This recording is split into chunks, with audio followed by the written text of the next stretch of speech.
Welcome back, everybody. I have the impression you enjoyed your coffee breaks, which is an important part of the democracy of conferences like this.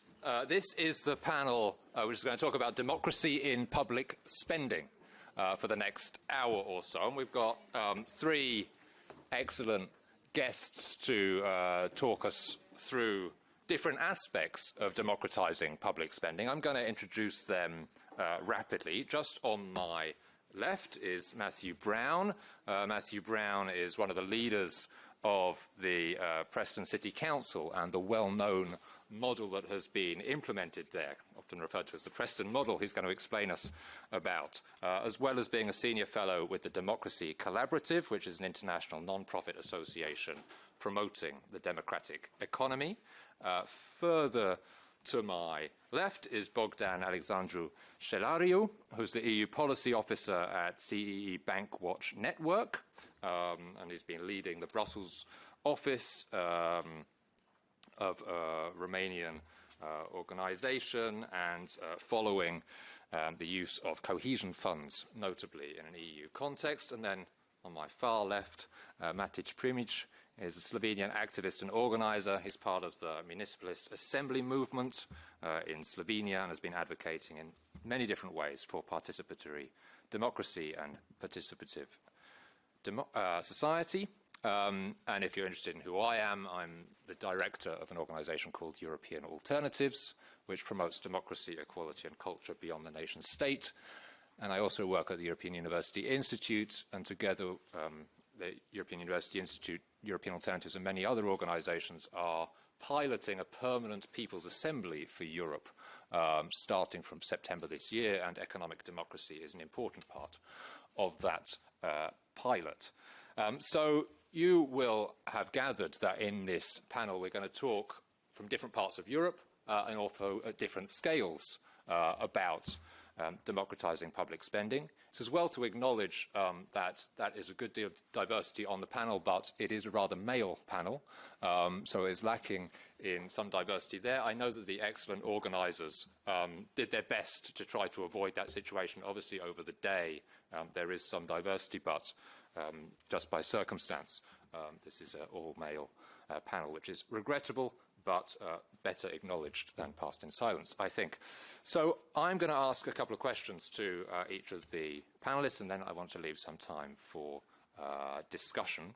I'm going to start with Matthew, who's just next to me, who, as I said, is being responsible largely for the Preston model. It would be great to hear from you. What are the key elements of that model? Perhaps what are some of the challenges that have been experienced in implementing it, and perhaps most importantly, what could be some of the conditions for that model to be copied or learnt from elsewhere? Hi everyone, lovely to be here in Brussels. Yeah, brilliant question. Obviously, what we did in Preston was try to look at economic alternatives, and I think we've got to cast our mind back why we did this within our communities. There's been talk today about the imposition of neoliberal economics. Within the United Kingdom, that's been the worst form of it in the Western world, I would say, since the late 70s. And within our city, we're a very diverse working-class community. We used to have very well-paid, skilled manual jobs, 50s, 60s, 70s, 80s, that was taken away. So the community wealth-building approach we did take was based around circumstances that we found ourselves in, which was in about 10-15 years ago, when the Labour administration took control at a local level. It was the imposition of the worst forms of austerity. It was recovering from the financial crisis. And then also the failure of a traditional corporate-led development approach to city centre redevelopment, which just didn't work. So this is why we did what we did. And what we did do is try to respond and try to build resilience as well as democracy, because a lot of community wealth building, and I work for Democracy Collaborative as well, which I'm really appearing with today in this role because we're in Purdue in our country because of the general election, to spread these ideas far and beyond. A lot of it's about trying to promote that economic democracy, whether it's public procurement, trying to get your big anchor institutions to spend a lot more with local businesses, cooperatives, and secure fair and just labour standards, whether it's looking at municipal ownership of city centre developments, whether it's looking at regional cooperative banking, whether it's looking at insourcing of services, whether it's looking, as we're doing in Preston, trying to regenerate our city centre in municipal ownership, building cinemas, upgrading museums, having business spaces in the city centre which are in municipal ownership rather than done with, you know, large developers or property owners, or whether it's an expansion of worker ownership and employee ownership, which we're trying to do in Preston. We've got about 10 new worker-owned firms, and then trying to link that with public procurement. So the vision's quite clear, and it's actually within the study that's been published today. But there are huge challenges, and I think the biggest challenge we face is a challenge to people who are scared of new ideas. I think culturally, within politics, within economic development, often within senior officers in local and regional government, as well as civil servants, there are resistance to new ideas. But I think what has been talked about today, about how the traditional centre-left are actually losing traction, a lot of that is because people don't have ownership and agency within their communities. We've seen a huge amount of deregulation, privatisation and deindustrialisation and outsourcing in our country, and that has led us to be very, very unequal. And I think it's also taken that democracy away. And one way we can actually win support, I think, on the left is by implementing economic democracy. And a lot of it with community wealth building can be done locally and regionally. You know, the leads can come from city governments, local councils, mayors, and we're seeing big trends in the United Kingdom and beyond with community wealth building. It's a very exciting movement which is growing.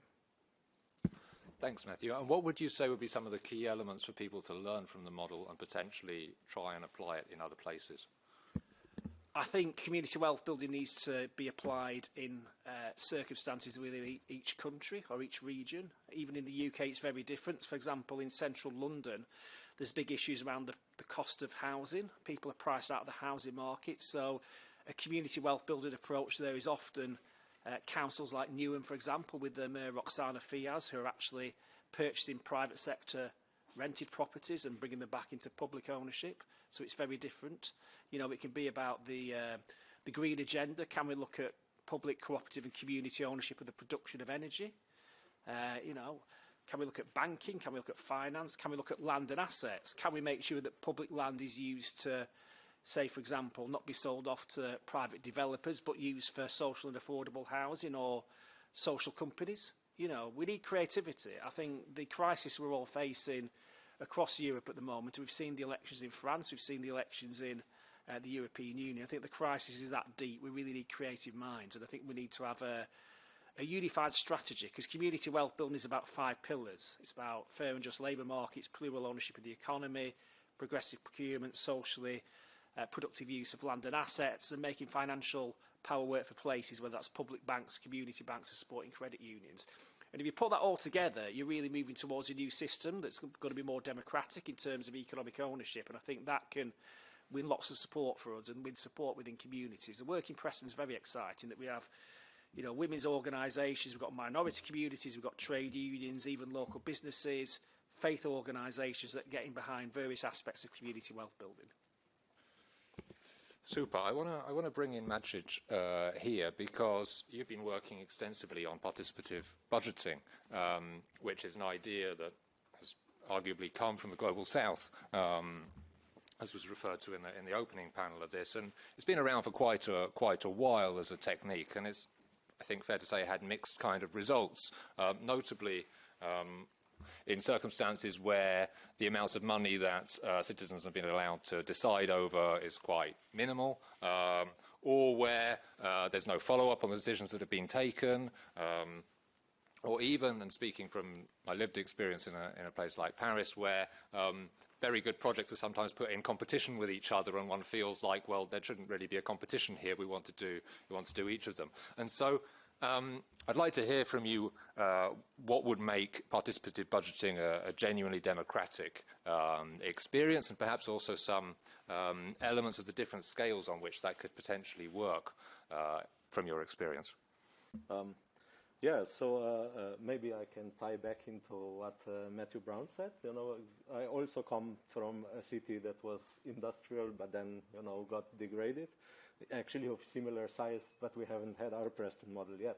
But what we do have is a municipalist movement, quite strong one, based around citizen assemblies that's been going on for 12 years now, and we have carried out about 1,600 citizen assemblies in that time, and when citizens got engaged, in these activities trying to, win changes for the better to improve their lives and living conditions in the city, they run against a system that doesn't allow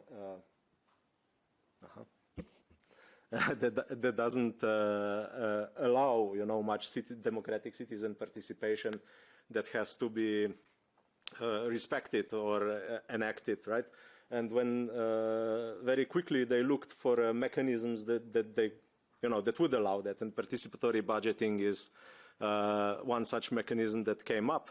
And in Maribor, at least, it has been achieved from the bottom up, which is usually not the case, but it was the case in Brazil, where it was first implemented, right? And it shows that the two approaches, some are promoted like the World Bank, and they're instituted top-down for efficiency, because the mechanism brings a lot of benefits to municipalities that use them, like more equal development in different parts of the cities, less social differences in inequalities, increases trust in the democratic process, which are all good. But often, as you mentioned, they run into limitations.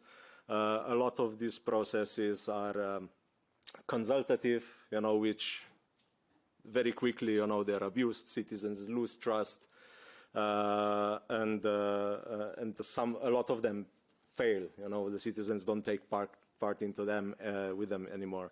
On the other hand, the better practices are the ones, and I would argue this should be all practices that are not decision-based, where the citizens have the decision-making power on how to spend that money. Should just be abandoned as participatory budgeting. There are some other participatory processes, but there shouldn't be considered participatory budgeting. Because in Slovenia the grassroots organization fought for it, they created such a model. And now it's been growing rapidly. So in 8 years in Slovenia now almost a third of all municipalities have it, including all of the bigger one. We call them like urban municipalities, except the capital. So and all of them use this decision-making model. So in Slovenia, if it's just consultative, it's not considered participatory budgeting anymore. So this quality is much important. Alas, there is still the problem that the funds are quite small and the range of possibilities are also quite limited. It turns out the municipalities are often scared of when people get too eager to participate, and they pull back instead of, leaning into it, which stymies the development, and across Europe, I think the good results that were, for example, achieved in Porto Alegre, before they also destroyed their experiment, are not reached, so the benefits are much smaller than in the really democratic examples where the citizens have influence over vast parts of the budget. Thanks. And Maciej, for the municipalities that are reluctant or scared of this, what kind of arguments do you use as an activist to try and persuade them why this would be a good idea? Yeah, so sometimes municipalities usually approach this from like a deontological perspective, so they believe it's right. They have this, moral imperative that we heard talked about in the previous panel, which I think is very important. And a lot of, mayors do believe in this, but they approach it with some caution, right? So when you have mayors that don't believe in this and need convincing, as an activist, I extol the virtues, that the World Bank identifies, because, that's the thing they respond to. But again, I think it correlates, when there is this presence of moral argument why people should have democratic decision making in the spending of public finance, they usually make better processes, and are less afraid of the citizens coming forward. Though it is a bit of a contradiction, because you can notice, that municipalities that already have active citizens, are the most who are then most afraid to give them new tools, because usually when citizens are active is because they oppose something the municipality is doing, very rarely in support. So it's like when there's the best ground, to build on this, it's the most resistance also. So it has to be kind of enter our political culture, to welcome this, not only to try to control it, so the results that are kind of pre-approved are the only ones allowed. So this would be like a big mistake. Also, several, and this is not unique to Slovenia, right? But also participatory budgeting is also instituted in schools, primary and secondary schools already. The pupils can co-decide on how to spend the school's money to improve their learning processes or maybe the infrastructure of the school. And this already, brings, acclimates people to democratic participation and kind of builds a culture of democratic participation, which is often quite absent in our society, because people are very rarely asked or expected to give their input, and even less, to make decisions, right? So this needs to be built into the culture.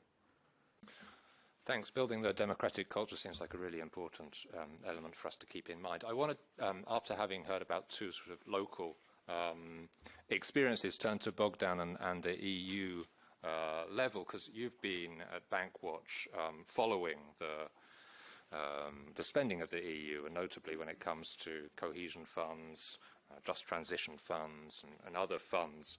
Now, I think the caricature of EU economic policy is that there's very little participative democracy going on at all, and very little public oversight. Perhaps people in this town know that things are a bit more complicated than that, but I would like to ask you, Bogdan, what's your assessment of those public oversight mechanisms that do exist when it comes to the spending of EU money? How can they be made more impactful? How can more people be involved in deciding over how that funding is spent? Sure. Thank you for the question. Is it working? Yeah. Yes. Great. So maybe without preaching to the converted, I would maybe like to tell a few things about this monitoring committee. So monitoring committee is technically a body that oversees the implementation of certain programs that are connected with cohesion policy funds. In general, they are composed by quite powerful people, like from the member states, from regional level, local level, and so on. But lately by economic and social partners, and also by civil society organizations. This monitoring committee, especially the one attached to the cohesion funds, is fantastically important. Its work has a lot of impact on billions of euros in Central and Eastern Europe especially.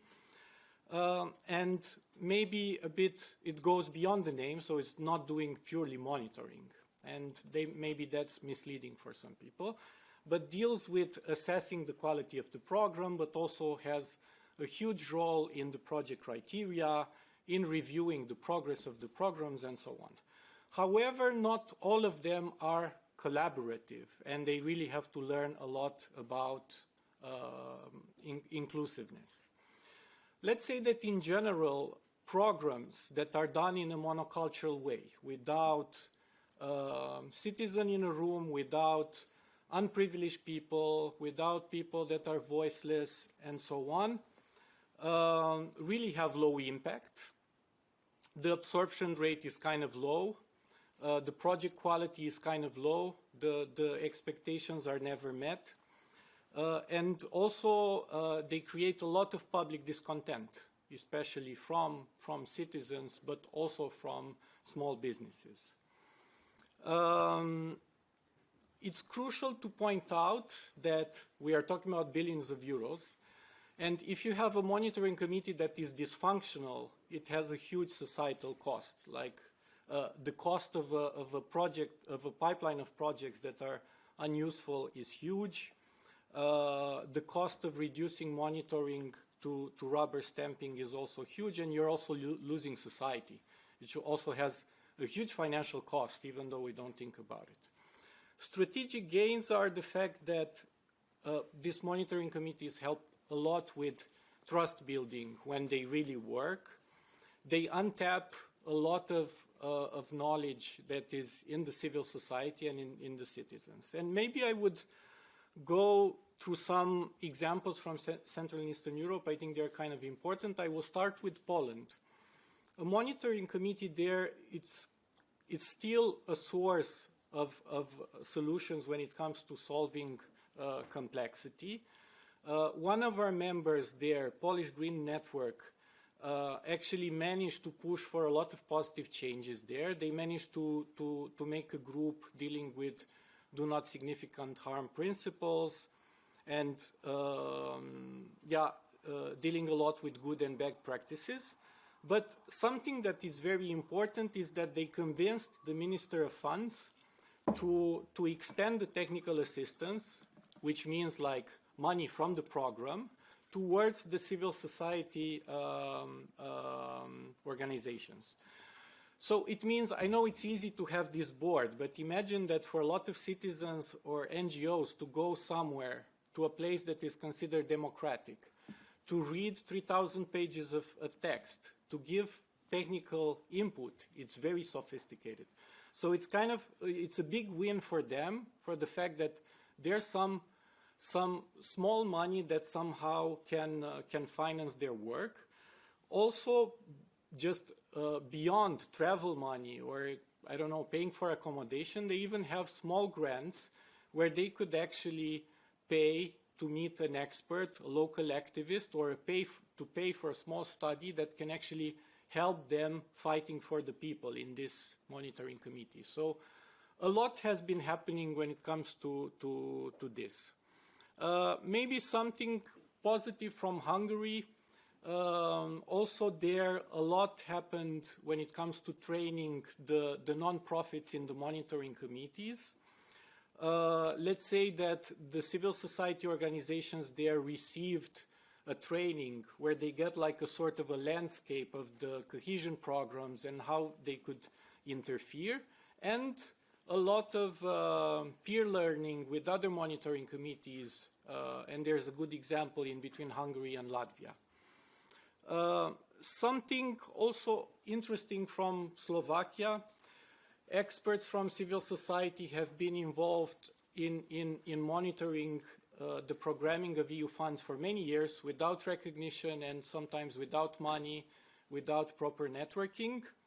A positive change occurred from 2017, where actually the projects related with the partnership principle are financed through technical assistance.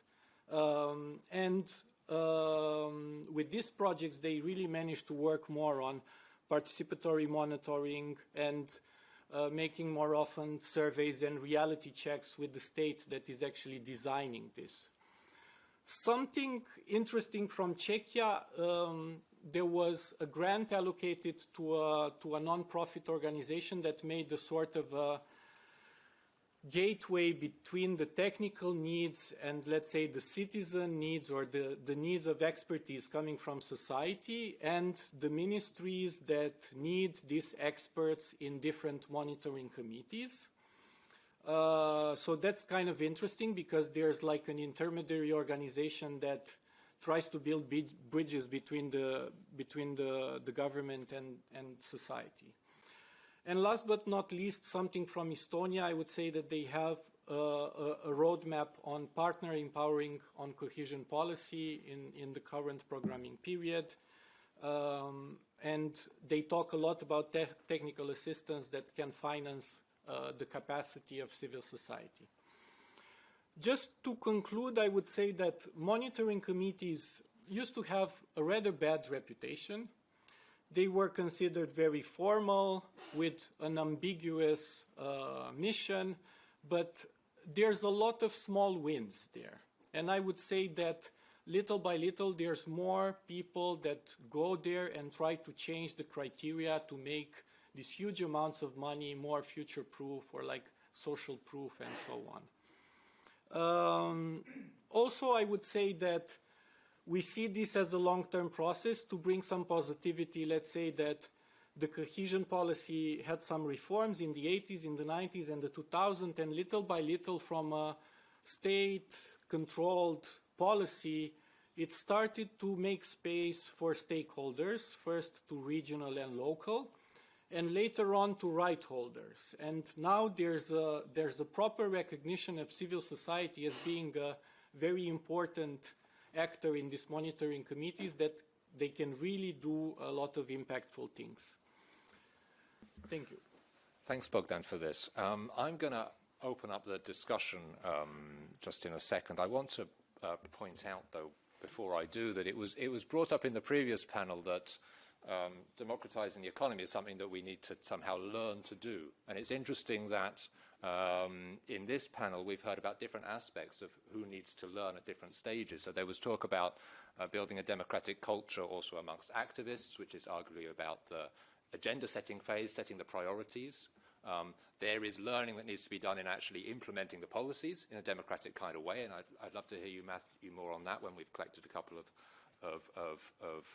other questions. And then there's the monitoring and kind of evaluation phase, where learning is also really important if people are going to know how to do it. And Bogdan, you were just talking about great examples of providing people with resources and opportunities to learn how to do this monitoring. So right the way throughout the policy cycle, when it comes to economic policy, learning has to be embedded. Now, I said I wanted to bring in a couple of other people, so let's take a couple of questions, and then I'm going to turn immediately to Matthew with my question before before I bring in yours. Does someone have questions, comments? Otherwise, you may all be thinking, my question is so good, we want to hear Matthew first. Let's do that. Matthew, so in terms of implementing policies in a democratic way, you've been running the Preston model for some time. And I guess it was quite a shift for the people in the city administration, municipality, who are actually implementing the policies. Was there a kind of a learning period? How did that work in terms of changing the behaviors and the ways of doing things? I think failures of previous approaches meant there were open minds to doing things differently, which helped. So we had, obviously, there's always political debates, which takes time to win over a new way of thinking. And obviously I was behind that with colleagues within our group of councillors and within the wider party in the city and beyond. So, so we managed to make strong arguments and convince them. But then obviously at the same time, it's the officials who you employ as a city authority, and institutions in the city as well, and businesses and community organisations and unions, winning them over. I think what helped is just the failure of the traditional economic development approach, especially in a community like Preston, where we were promised so much and so little had been delivered, from depending on large corporate developers, say, for example, city centre regeneration, the austerity that we'd seen, you know, the lack of funding we're getting, and then obviously just seeing the city in terms of living standards decline. I think that helped do something very, very different.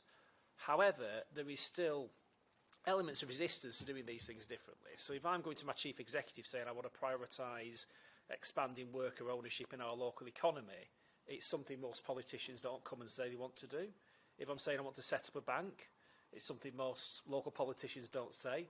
So trying to get them in that mindset is a struggle. And I think what's helped us in Preston is how many in the community, whether it's the church in my ward that are helping establish a community land trust in, you know, community ownership, democratic ownership, whether it's the minority communities saying we need to look at fairer models of economic ownership locally, whether it's the traveller community, which we helped establish a housing cooperative to prevent them getting evicted.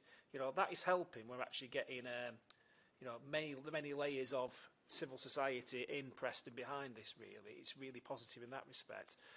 But I mean, just thinking about this, I mean, what interesting element we could look at with economic democracy is platform technology, because, you know, the exploitation we get in society by often these gig economy corporations, it's exacerbated by often race and gender and disability. And I think there's a huge opportunity working with, you know, women's organisations, minority communities, unions and others to actually harness this technology and put, you know, alternatives to these gig economy corporations and having municipalities support that, because, you know, some of the extraction of wealth you get from, say, an Uber driver, for example. I mean, there's reports in the press that it's 30% or more profit that's taken from them, or, you know, other elements of the gig economy. It's very, very disturbing in terms of the conditions many of them are working in. So I think there's an opportunity for the movement to, you know, to look at that as well as part of community wealth building and economic democracy. I mean, David Bowie said this on a news night in the BBC about 23 years ago, how the internet was going to really fundamentally change everything, and he was right. You know, at the time it started, people didn't think it would be as big as it is, but it's changed all our lives. But I think there's huge potential for ourselves to look at technology and how that can really promote economic democracy. Super, thanks for this. David Bowie, icon of democratic economy, amongst many other things. Do we have questions, comments from the room? Yeah, so we'll go here and here, over there. And don't forget to introduce yourself. Hi, thank you. Sophia Caruso from KU Leuven University.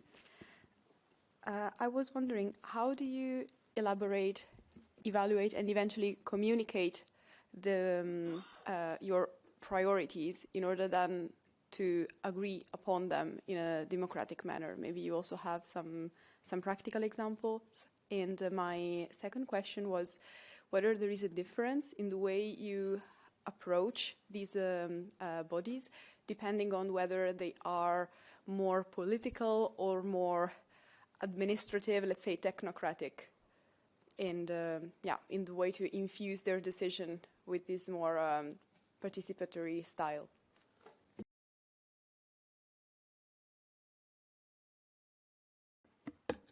Thank you very much. My name is Esmina Pandeli, and I come here from Utrecht University. And it's a similar question, actually. We're talking about participatory democracy, which is going to lead to more equality and equity.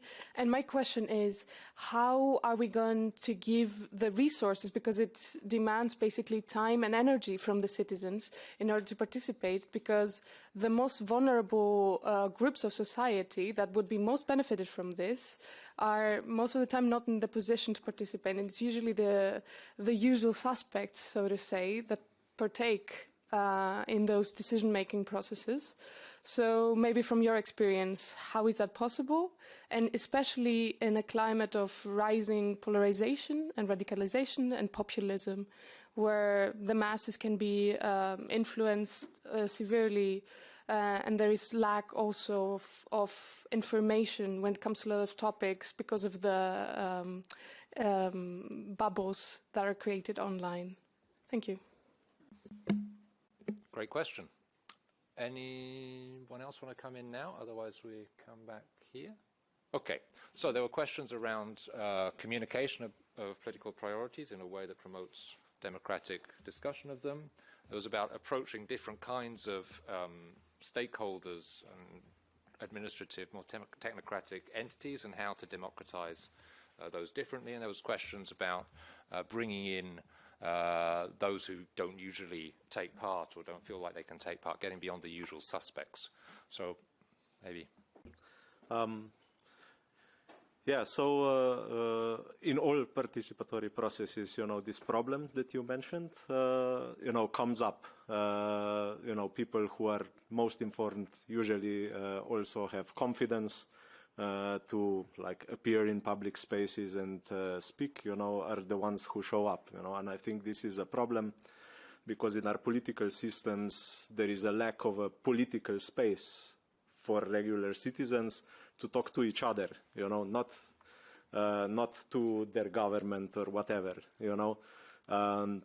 because when the citizens, have to engage in deliberative democracy, if the processes are designed solely on the fact that their citizens, have to convince the government or whatever, the people who are, as you said, disadvantaged in some way, will usually refrain from engaging, The solution, I think, is you have to create political spaces where citizens talk to other citizens, you know, not to the officials or whatever, people who are who have the political power in the hierarchical structure, right? And once you have such spaces, and they also have to be built on kind of a community that already exists, you know, so, you know, on a neighborhood level, street level, whatever brings people together in, you know, in different cities or areas, you know, it could be different things. I think once that culture is built, you have more inclusion, you know, or even representative inclusion of the less advantaged people into these spaces, right? And this is something we tried with our municipalist movement, with these assemblies, you know, because we came just from that analysis, you know, that we don't want now all the people who have university education to take part in this process, you know, but we will leave out all the, I don't know, you know, the retired people, the Roma people, you know, everyone who's a minority in any way.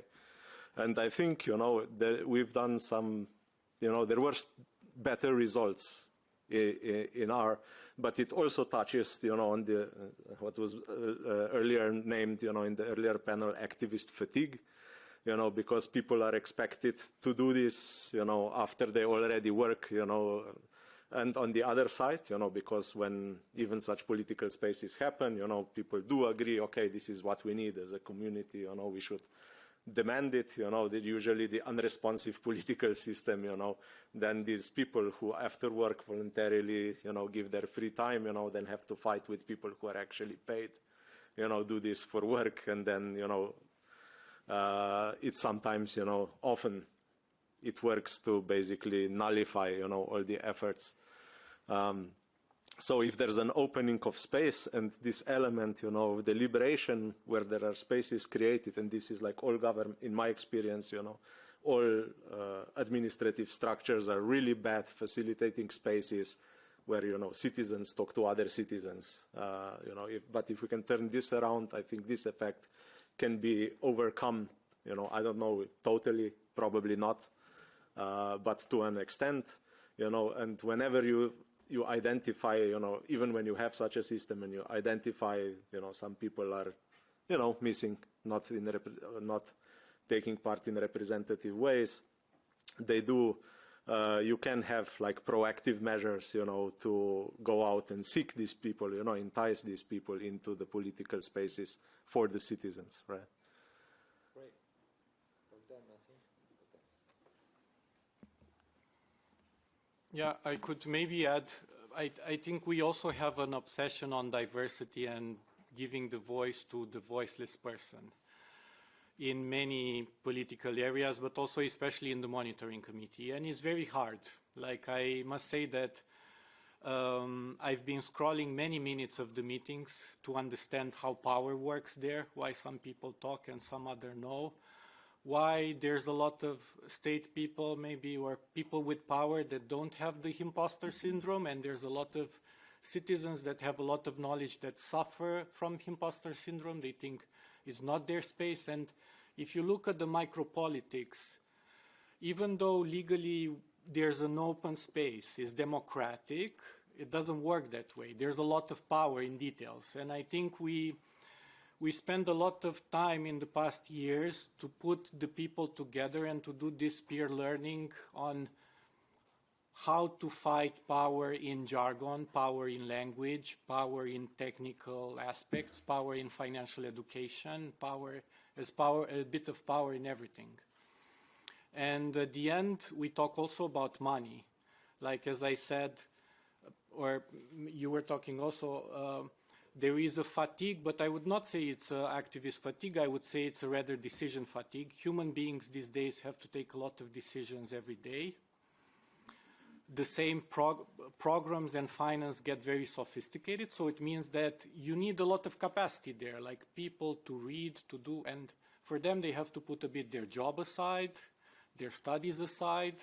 Maybe they have, maybe they are very left behind people. Maybe they are like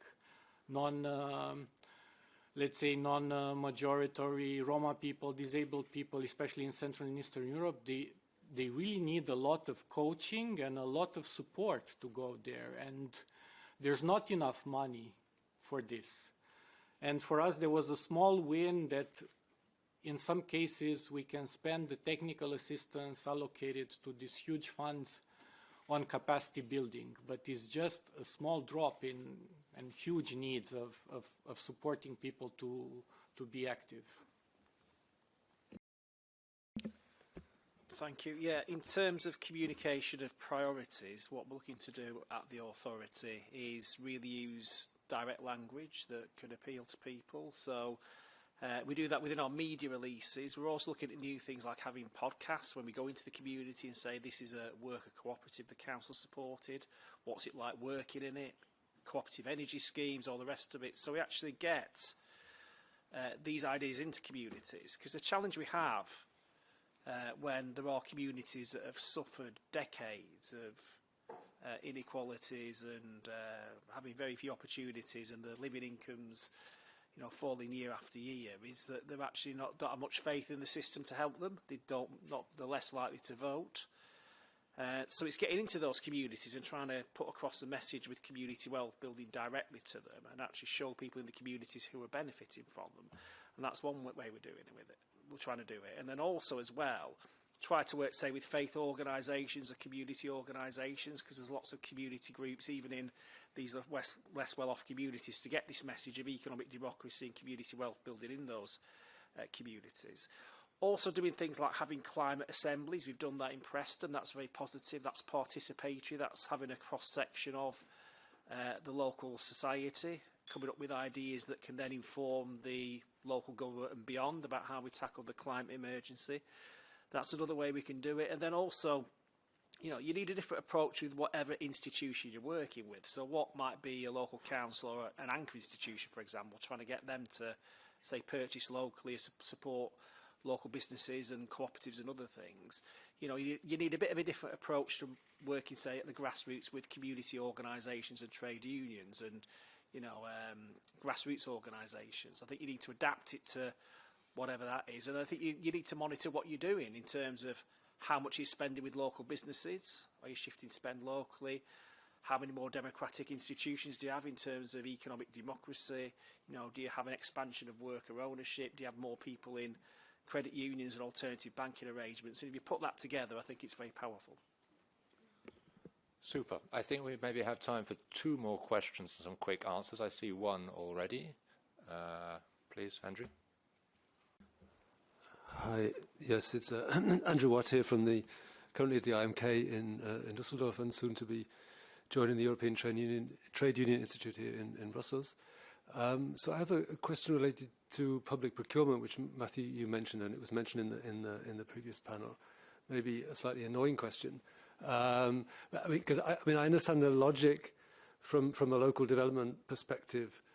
You know, to take the example of Preston, to direct public procurement contracts to local firms.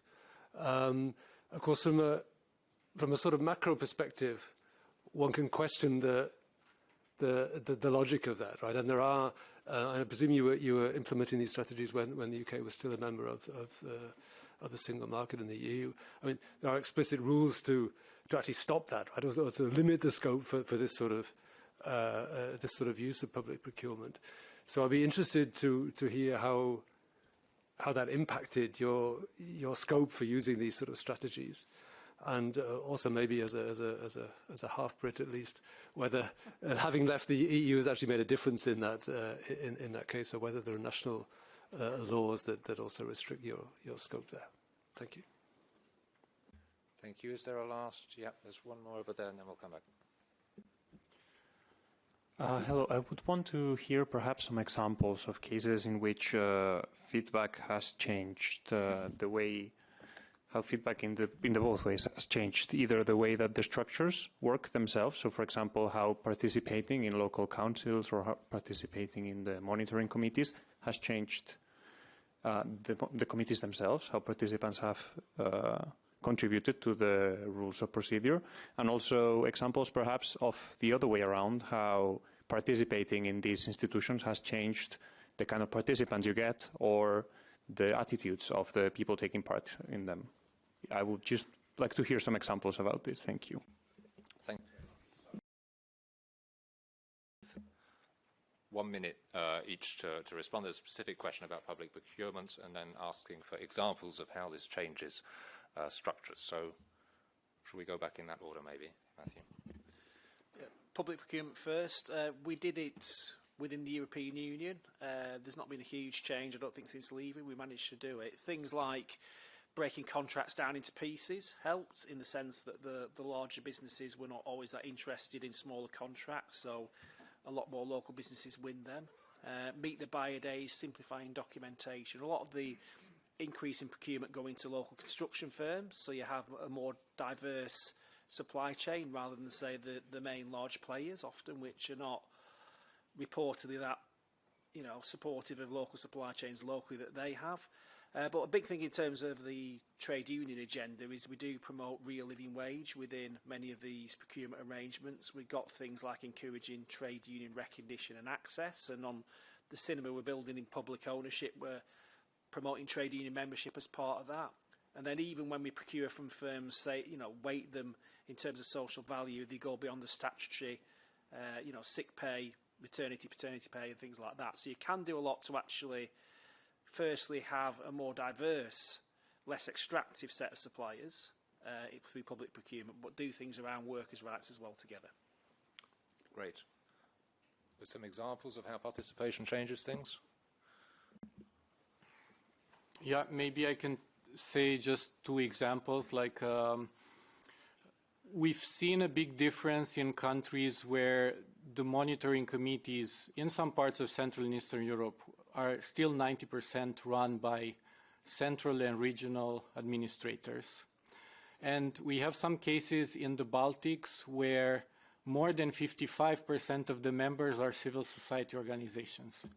And there's a totally different power dynamic. And I'm saying that this also, a very immediate impact is also financial loss. You have, for instance, if we talk about climate or social inequality these days, there are topics that in programming, it goes in a lot of technical details about engineering, ethnology, sociology. It's more often that you find a lot of complex expertise in society than in the public administrators sometimes. And you see that in the places that allow a lot of participation, the project criteria is more updated, is more smooth. To give you an example, in some places you might find criteria that it's so much outdated that they allow projects that, according to the European rules, are just unfinanceable, which means that there was no reality check. There was nobody there to say that you have to wake up, you have to follow up a bit. There's taxonomy, there's Green Deal, there's could be social taxonomy, there's a lot of other things. So that's kind of important. Thanks. Good example. More examples? Yeah, so speaking to participatory budgeting, you know, I can speak on both sides of what you asked. You know, there are benefits to participatory budgeting that come, you know, to organizations, not necessarily only municipalities, you know, but maybe municipalities are the most quintessential example, you know, where they decrease social inequality, they, you know, make more equal development of the cities, and bring a number of other benefits which have been, you know, studied and documented for, I don't know, by World Bank or UN Habitat Program. And they are context dependent, you know, so it's unfair to just list them because they will not happen in every context. But there are numerous and changes that are observable and measurable.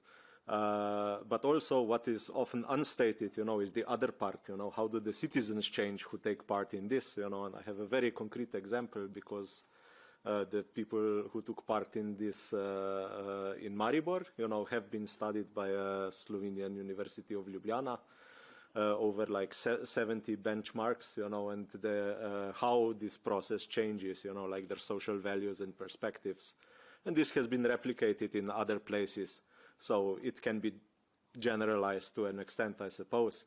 And what was noticed, you know, that people who take part of this process, you know, the most marked changes in their like worldviews and personal preferences is that they become more attentive to needs of their community, you know, to the needs of other people. They develop more respect for the opinion of others. You know, they place greater value in community engagement, develop more respect for democratic processes. You know, more for like increased culture for debate. You know, they start relying more on arguments rather than, you know, like sloganeering. But if you take it, so it's like 72. I can't list all of them. You know. You know, in our case, you know, the one that was most negatively affected was like trust in the political structure of the municipality, you know, went down like a lot after taking part in the participatory processes, because when they did this, the municipality just betrayed the whole process, you know. It went through and then implemented none of the projects that were voted in. Right, so this is like the death knell of participatory budgeting. But anyway, you know, the good benefits that come, you know, from engagement, from work in the community, the interaction between citizens, you know, is like very good as a foundation, you know, to start building on this, you know, with more expensive participatory practices, you know, that go beyond, you know, like small amounts of budget, you know, and very short-term micro projects.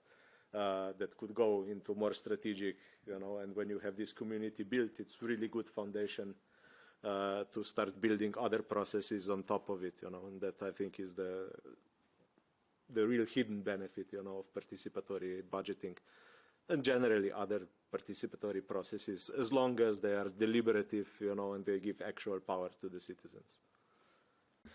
Super. Well, look, I think we've had a really rich discussion over the past hour or so about democracy and public spending. What keeps on coming back, I would say, is precisely the point we just ended on about the putting the community and the reinforcement of the community and its capacities at the center of this. That's one of the elements that is crucial for democracy and being credible and following through when one is providing opportunities for participation for people. Otherwise, the trust level collapses. So I think that was a very good example of participative discussion as well. I believe we're going to move immediately on to a topic that came up here, actually, democracy at the workplace. But before we switch around the panels, join me in thanking the three speakers here for an excellent input.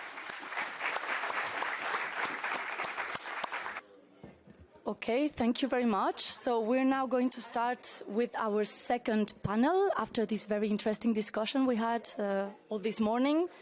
We are now addressing democracy at the workplace, sharing the power through employee participation and ownership. So I will ask if, I don't know if people went out for a break, but please take your seat so we can restart again. So we have 1 hour to address these two questions, employee participation in the workplace and workers' ownership. And we have with us 4 practitioners and real experts on these both topics. So I think they're very well positioned to address these two questions we will address here. I'll start by introducing myself. By the way, I'm Sara Lafuente. I'm a senior researcher at the European Trade Union Institute here in Brussels. And this topic of democracy at work is really close to my research as well and close to my heart. So I'm very happy that this panel and this whole project brought together here experts from the realm of trade unions, of workplace democracy, but also of worker cooperatives, the publics, and remunicipalization. So I think we have very, very interesting project and program ahead. So let me start by introducing our speakers. I had them here in different order, but doesn't matter. I will present you as you stand now in the panel. So starting with Giuseppe Guarini. He is the president, here in my left, president of the SECOP-SICOPA Europe. So it's the European Confederation of Industrial Cooperatives and Social Cooperatives. And Mr. Guarini is also vice president of the Fondazione Comunità Bergamasca, which is a philanthropic foundation that provides funding for social, cultural sectors in Bergamo. And he's also a member of this house, of the European Economic and Social Committee, dealing with social economy, social enterprises, employment, finance for small enterprises as well. What else can I say? He was also national president of the Italian cooperative Feder Solidarietà for some years. So, I mean, he's really into these topics of worker cooperatives. Then we have Sophia Reisecker, who is also a member of the European Economic and Social Committee here. She's involved in the sections of single market, employment and social affairs, and also in the Consultative Commission of Industrial Change. She is also the head in the Department for European and International Affairs of the Austrian Trade Union of the White Collar, so GPA. And, well, she holds numerous functions in various European trade union federations dealing with multinational companies in the manufacturing sector. Next to her, we have Stefan Gran, who is senior advisor at the European Trade Union Confederation, so again, coming from the trade union background. He is a specialist, particularly on workers' participation and digitalization, dealing with democracy at work issues and AI. And before joining the TUC, he was also head of the Brussels office of the German Trade Union Confederation, DGB, and he worked as a parliamentary assistant in the European Parliament. So he has this background, trade union background as well. And to finish with our panel, we have here with us Costa Giuri, who is head of policy and research at the Institute for Economic Democracy in Slovenia, and well, where he works, of course, on all these issues of industrial democracy. But before that, he served as a member of the Italian National Collective of the Democracy in Europe Movement 2025, so DM25. You may have heard of this movement, of course. Yeah, he joined the Institute as a researcher to then pass to the Policy and Research Department. So thank you very much for being here. And as in the previous panel, I have some questions to the different speakers here. I will pose to them. They will have some time to respond. And then we will end with some Q&A session with the audience, if that's okay. So I was thinking starting with the middle of the panel, actually, with the two colleagues that are more expert in workplace participation from a trade union perspective, because I had the impression, reading also the paper, the report that brought us today here, that this topic or this level of participation was not so profoundly addressed, right? And that's probably because well, this level of representation was mostly developed in institutions and in traditional debates on workers' control and industrial democracy, so perhaps that's why it was a bit left aside. But still, since our purpose here is also to develop and to think of how to scale up these different possibilities for participation, I think it's still quite central in our debates to see how workers' participation can happen and is actually happening in multinationals, in current capitalist firms, right, in the current system we live in. So a question for both to Stefan and Sophia, but let's start with Stefan and we'll back to let Sophia complete perhaps or bring a different insight.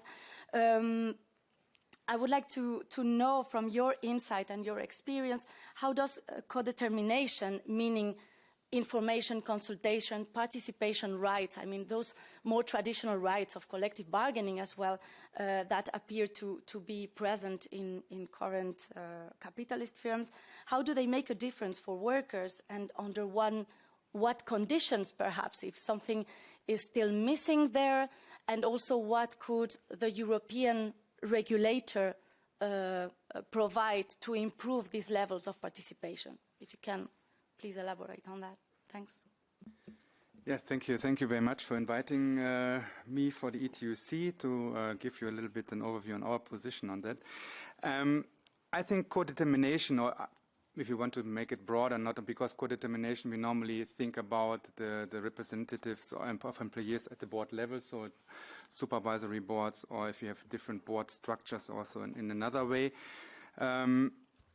I think that makes indeed the difference, but the difference, of course, is here also always how it is designed in the end of the day, because we have very different models of co-determination in Europe, as it is always the problem that we have, if we speak about it, of workers' participation, democracy at work, especially in Europe, that we not have one system. They all, let's say, have same features, let's say. We always talk about the same features, but in different strengths and with the different rights. It depends on the member states where you are, the social context where you are. And there, of course, we have very powerful co-determination rights. If you look, for instance, to Germany, which you have even in the old coal and steel industry, even that is a very old industry, maybe even get less and less. We have even a parity in the supervisory board, where we have the same amount of workers' representatives and capital representatives of the shareholders. Nevertheless, even there, it is always the chair of the supervisory board who has 2 votes if there is a pari. So that means the capital side has always the 1 vote more, let's say, at the end of the day, what is, of course, a big downturner if you want to think about our democracy here. But in these structures, of course, we can do a lot. And where we have it, also in the big, for instance, industries, we see that you have better conditions for workers in the industries, you have a better pay, you have better working conditions, it depends on working time, health and safety issues, but you have also a better participation of workers in the company through the different structures. The board level is, of course, the highest, but we have, of course, below of it, we have works councils, we have trade union structures. Also here depends on the country, what is more dominant. For instance, here in Belgium, we have both somehow, but the trade union structure is more dominant, has more rights than the works council structure. In other countries, is other way around. Like in Germany, the works council is more powerful, let's say, as a trade union structure. And indeed, the works council is mostly, if you want to say, it's the constituency of the company, because that is elected by the staff. So everyone in the company who's working in the company is electing their representatives. Most of these representatives are unionized, but it's in most countries not a must. So there can be also candidates running who have not affiliated to a trade union, but also happening in many countries. But I would say, if at least what I oversee, mostly, let's say, that the unionized are a little bit more successful. Maybe they have a better program, maybe they're better trained, I don't know, but it is as it is. So that is also democracy at the end of the day. And this, of course, leads then also to strategic decisions in the company and so on. So I think, indeed, co-determination is an important issue for bringing, let's say, democracy at work and strengthen democracy at work. But indeed, as we also asked about the question about what could the European regulator do, is, of course, it could strengthen those systems. We would never ask, let's say, as an to set up one single system, because, as I said, the systems in the member states are quite different, and they're working in the social context. For instance, we have trade unions who have more based on membership. Other trade unions, let's say, for instance, if you need the French trade unions, they are have not many members, but they're very strong and they can organize, and if they want to go to the strike, people follow. Other trade unions are more based on membership to build their strength, so there is also different systems, and that you always have in mind if you speak about it. So it's not the way to have one system for all. But what the European regulator can do to protect these systems, because we see that especially due to European company laws, the single market, those systems got under threat. Because there are ways now for companies to avoiding sometimes certain national legislation on workers' participation just by forming a European company form, for instance the SE or other company forms. So there is indeed a problem. And I think to build, and that may be also a little bit on to reflect my last few words on the paper, because I also read it, of course. It's a very interesting paper, and I would also subscribe to many issues here inside. I think cooperatives can be part of the solution. I'm not so sure about if there's only cooperatives, if that is really working out in the system, because sometimes I have the feeling if I read between the lines, it's somehow proposing here a kind of new capital system which building on cooperatives. I'm not sure if that is really working out. I have at least my doubts. I think if we looked on this one case, what was here presented from UK, where they even started now to privatize even with partly the company again. It seems there, and then they said the workers against this. I'm still asking me how is it possible, because if they have a say, they should have stopped it now. So there maybe is also not the democracy so far in the company as it is. And I think that's why building on structures which are there, because I think we have to deal with the system as it is. Of course, we want to change it. I also subscribe to many things, but if we are realistic, it will be hard to change totally the capitalistic system. I have the feeling it will stay in a certain kind of, let's say, shape. I always, let's say, I'm still, also maybe to the very first panel, I'm still a supporter of, let's say, if you want to call it a social democratic system, I would say call it social market economy, because I think that have all features what we need, but I have the feeling indeed, and I think we all see it, and it's also criticized highly by all trade unions and all on the left side, the balance has shifted to the wrong direction over the last decades, and we see it's not so social anymore, it's more market driven. So we have to bring the balance back, let's say, and bring it back to the kind of social democratic or social market economy. We have a strong state, we have a strong protection lines, where we have strong trade unions and democracy at work, where we can really build on and where we can also have our say in the companies, on the strategy of the companies, how the workplace is developed. And I also would fully subscribe, democracy as such can only work if you have democracy at work, because how can you feel and live democracy if 8 hours a day you don't have democracy? Because that's where we mostly, at least at the moment, I would also hope that our working time goes down, and also would campaigning for it as a trade unionist. But at the moment, we have most of our time, we are in the company somehow and doing our work, and that is, it can't be a democracy-free room. And then only if you experience there what you can do, then it's done. And maybe let's stop here first, and then more later in the. Thank you very much, Stefan. Yeah, it's a very large topic, so hopefully later we'll be able to discuss on the more global issues. Sophia, then I'd like to raise the question to you from your perspective. What would be, coming back to the essence or the more concrete difference that these rights at the workplace can make for workers? How do you see that, and what is missing there? Well, thanks. So I'm a bit in a dilemma right now, because I'm here as a trade unionist on the one side and on the other side as a EESC member. So I'm trying to keep those roles and hats separate. And I will start off with the trade union role to get us settled. And I think Stefan already explained quite a lot. But to build on that, I think there are really a lot of studies, especially in Germany and in Austria, that companies with worker participation, with co-determination, are actually more competitive than companies without proper worker participation. And I think this is one evidence that we actually need to build on, because quite often from the employer side, worker participation rights, and in particular the co-determination, are seen as hindering their free market, their moves, their competitiveness. And so here we have a completely different position, and also a lot of evidence that points in exactly the other direction. Then maybe one example is, of course, collective bargaining. From the Austrian perspective, for instance, in the past few years, our government has not been doing a lot when it comes to inflation and fighting inflation. So prices have been increasing massively, and they didn't really counter on the energy price market or on consumption. So workers were quite left alone when it came to higher prices.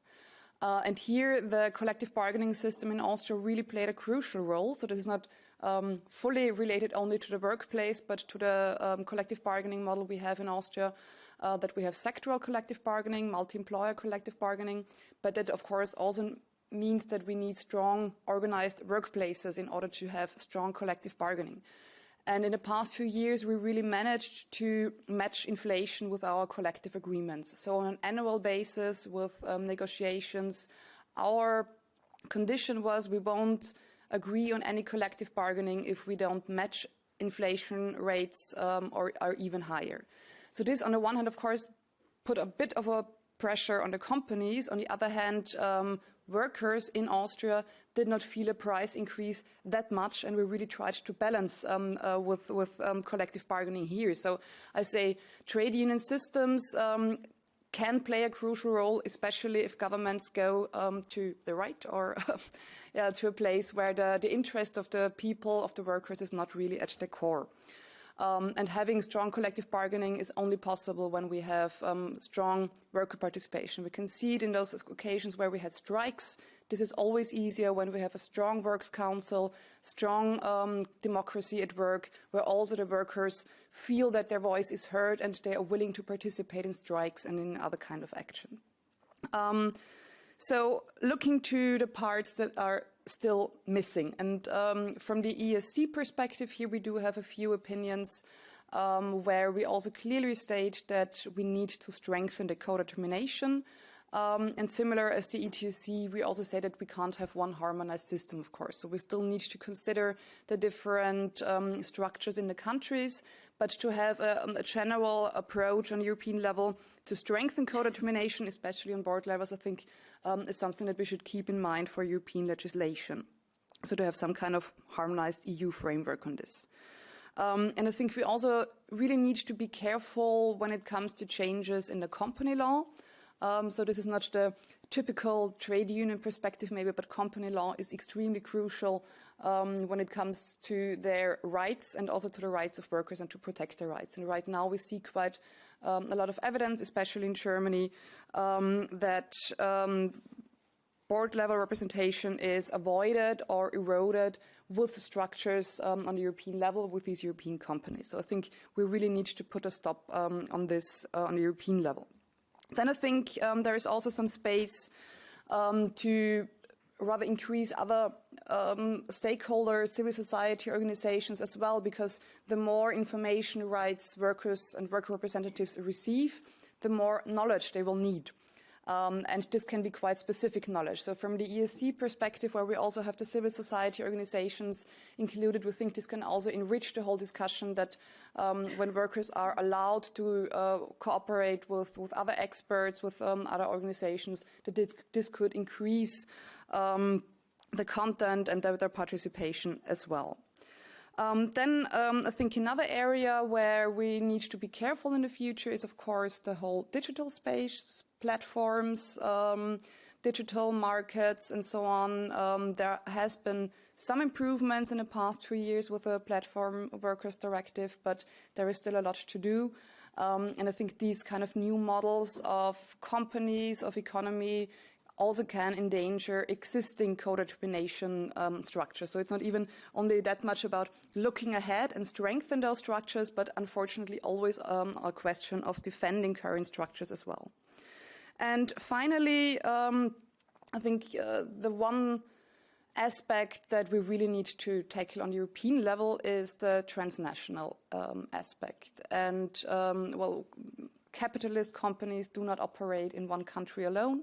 Decisions are made somewhere in China or in the United States or someplace else. They are implemented on a local level, and there is, of course, still some use to have local information, co-determination rights, but when a decision has been taken to close a branch, there is not that much you can do. You can, of course, negotiate a contract to ease the burden on the workers, but you can't really have an influence on the decision-making itself. So I think we really need to look at transnational bodies and decision-making here. Here we have right now the European Works Council directive in place, which only focuses on information consultation rights, which is a first step. But I think we really need to be aware of the more and more transnational character here and strengthening co-determination really on a transnational level. on supervisory boards, also on a European level, if there are some, I think is crucial to really tackle these corporate decisions in a sustainable way. And I will leave it with this. Thanks, and it's great that you brought the question of the transnational, because indeed capitalism is operating at the transnational level, so it's a lot of pressure in terms of how we can bring and make sure that participation happens at local level. Does it have sufficient counterbalance there? So I'll bring these links with a question I had actually for Giuseppe. You're a specialist, of course, in worker cooperatives. How do you see, I mean, are there challenges for the worker cooperatives movement in terms of how to balance the values of the cooperative movement in such a global capitalist economy? I mean, how do cooperatives deal with that? What are the challenges and possible solutions you see in practice? I use the same. Thank you. Sorry. Thank you very much to invite me, and also thank you to choose to be there in the European Economic and Social Committee to organize this conference. Really interesting. Let me say some word about the work that we do here in this house about democracy and economy. And this, we are realizing many opinions about this issue. For example, during the Spanish presidency, there is an opinion dedicated to the democracy at work, for example. Very interesting. I suggest everyone to find this in our web page.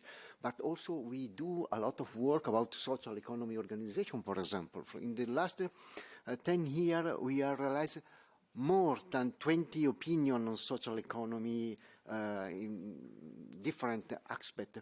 And then again, we work a lot on the economic section about social cohesion, economic cohesion, cohesion policy in European Union.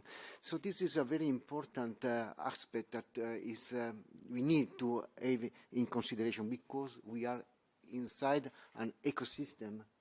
And I use the means of ecosystem also to say, of course, it's not only the cooperative form that guarantee the democracy in the economy. It's true. But we say we need to have a very large biodiversity on the economic and entrepreneurial system. To have more prosperity, we need guarantee more diversity. So I come back to the question. Of course, in the cooperative around the world, almost 12% of humanity is connected by some cooperatives, and 208 million people work in cooperative or draw their main source of income from cooperative. So it's very large present around the world. But and so, yes, the cooperative resist, continue to resist also to be competitive in the capitalist world. And but if we talk about the participative world or the industrial sector, we need to talk about workers' cooperatives. Workers' cooperatives, the main important part of cooperative movement about the participation and involvement of workers to guarantee the economic protagonism of the people. And so we are very interesting example around the world. Also in the study that you are published, is mentioned the Mondragon Corporation in the Basque Country. These are very interesting because in this cooperative group employing 70,000 people in 100 different countries. Of course, it's not whole cooperatives.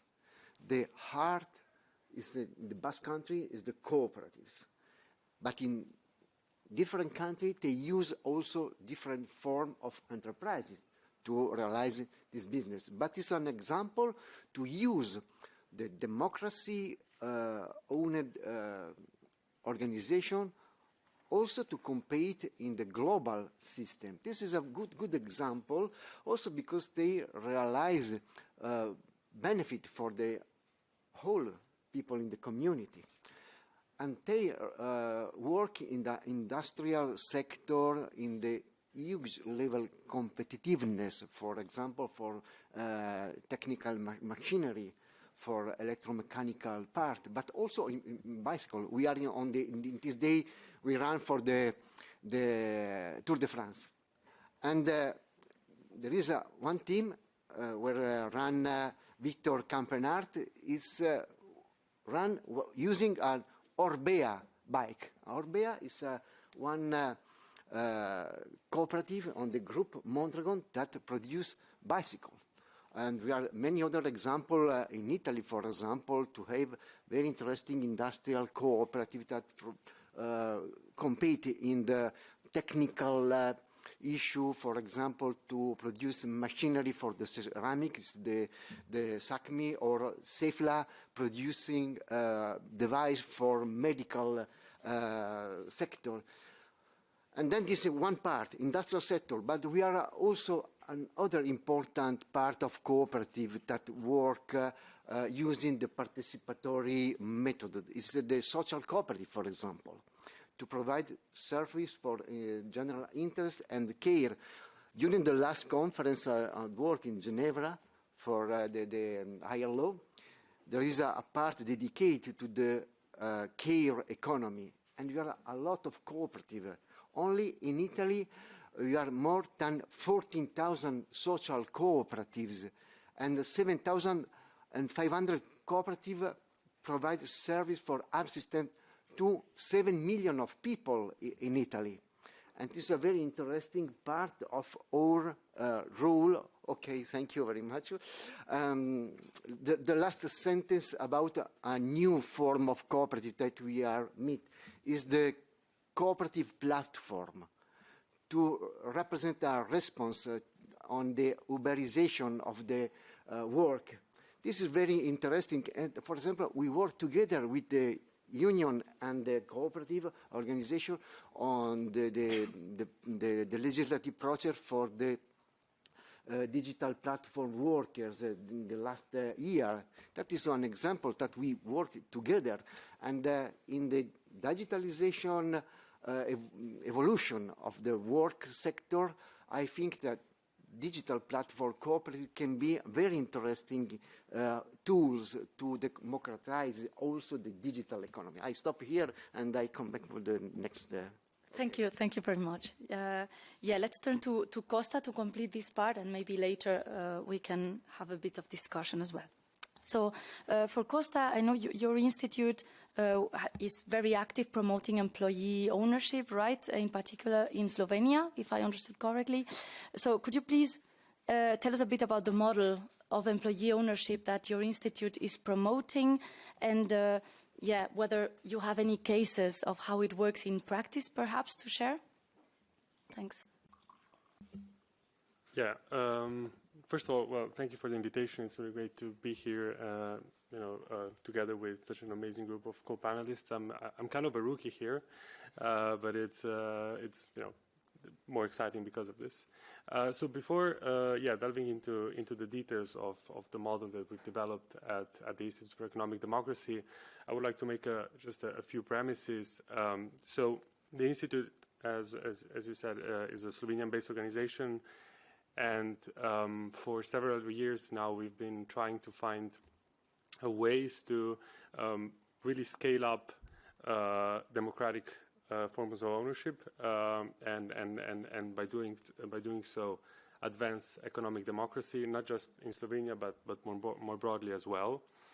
And we believe that democratizing the firm is a very important element when we're talking about democratizing the economy, because in the case of the firm, we're talking about the basic unit of economic production, and sort of the best proxy that we have of a democratic enterprise that we're aware of is a worker cooperative. So our work is really directed towards promoting a meaningful scale-up of worker cooperatives. What we try to do is to be very pragmatic with our work and to act with urgency.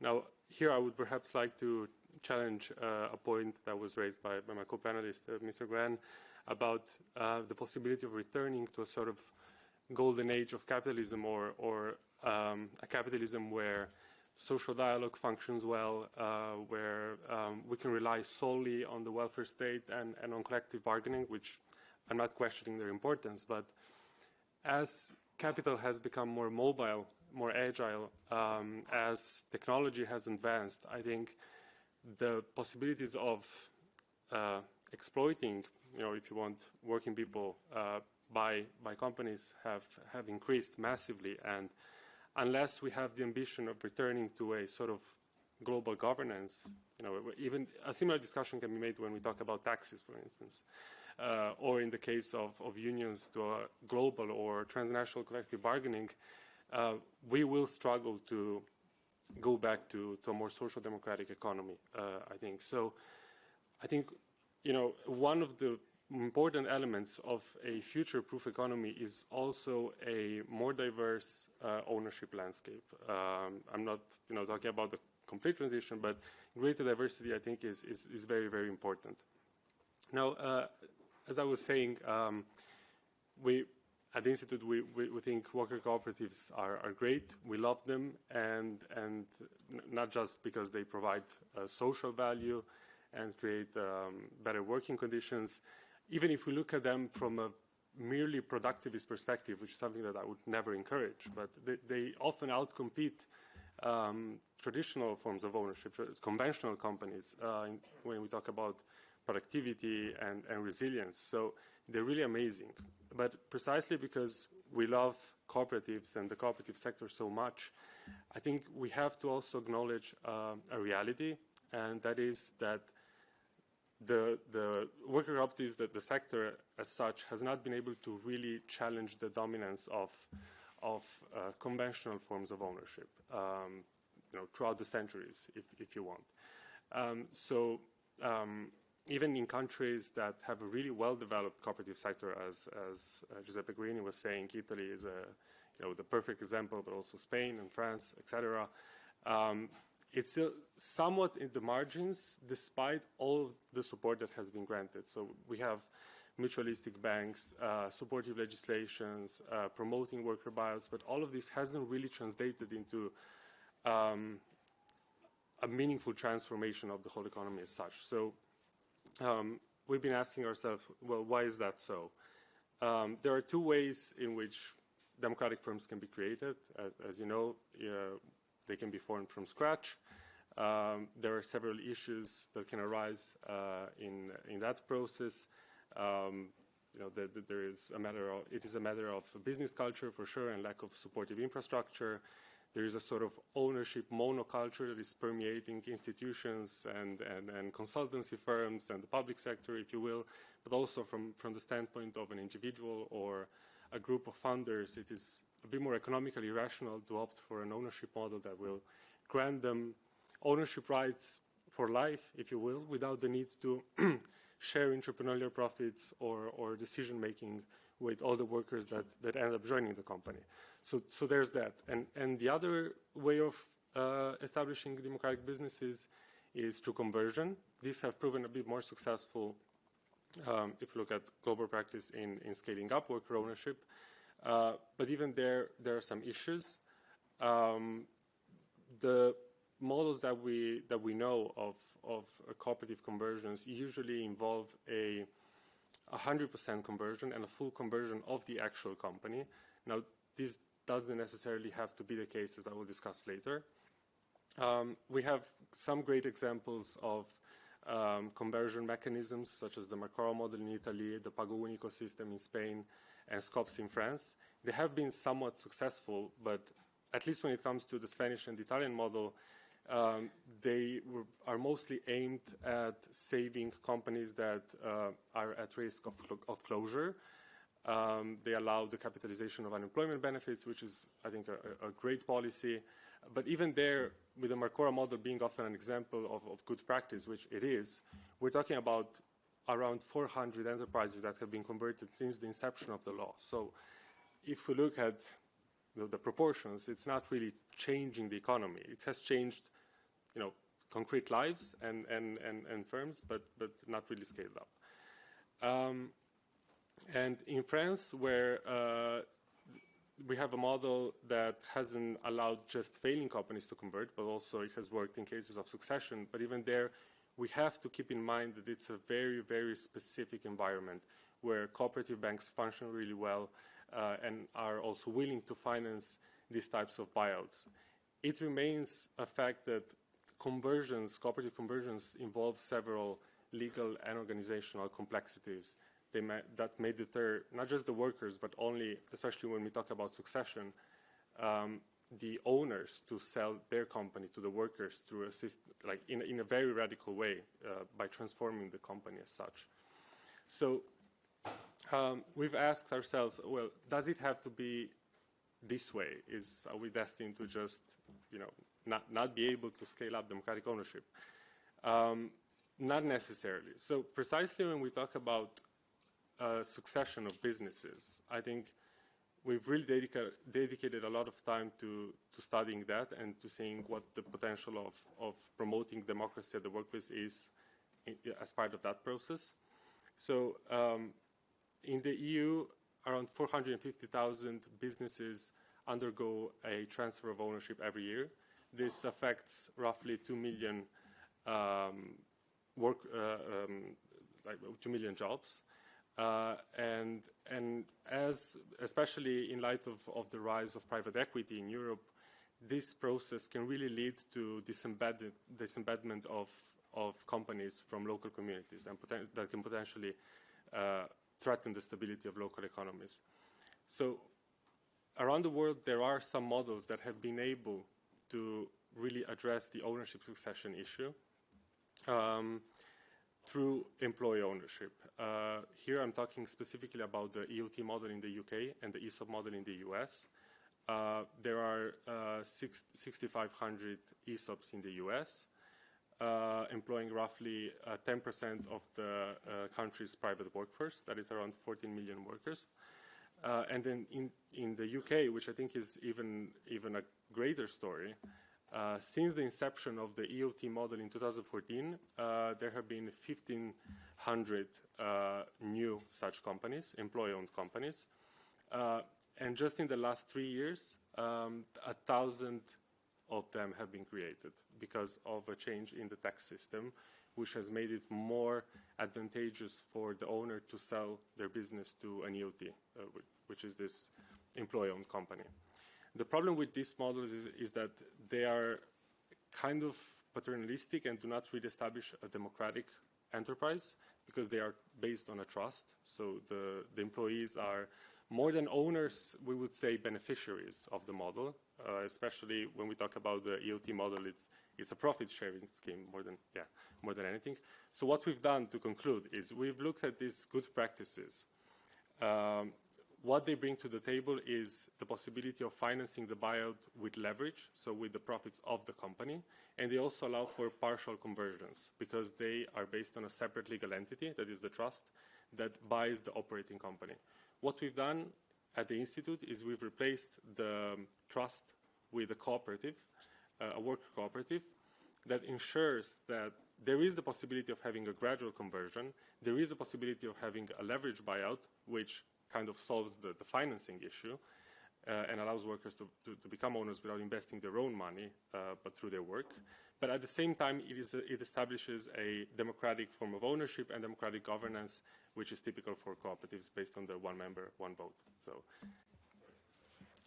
Thank you. Thank you very much also for bringing the limitations and potential solutions on this. So I think we still have some time for questions, like 10 minutes, distance us from lunch. So I would love to hear from the audience questions, comments for the speakers here. I have some. Yes, please. Let's collect at least 3 of them. So please again. Hi, Matteo Vespa. I have a question for Costa Juri. For what regards the element of the buyout and the creation of cooperatives, does it work? And again, to the question of the scale-up, I have in mind some examples of let's say, concrete plants, you know, that like production plants and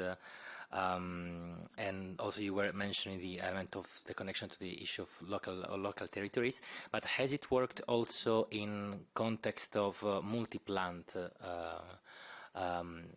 enterprises that have, so therefore basically, let's say, an industrial expansion that goes beyond one local community, and this is also linked to the, let's say, complexity of the workers' democracy, if you want, in a multi-plant workers' democracy, if not in a transnational one, if we think about multinationals. Thank you, or cross-border, in any case, enterprises.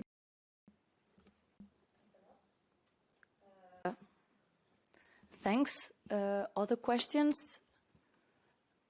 Here around? Okay, I can add then one of my own if no one feels compliant. So I really wanted to ask, perhaps coming back to the workplace, traditional democracy institutions and so forth. It was somehow discussed in previous panels about the problems that perhaps trade unions or traditional ways of representing workers have in terms of participation themselves. So I don't know if from a trade union perspective there have been some debates, or you could a bit mention about what kind of debates, proposals are there going on to make this level of representation more inclusive perhaps, or more participatory itself. I think it's a crucial matter as well to look into at the workplace.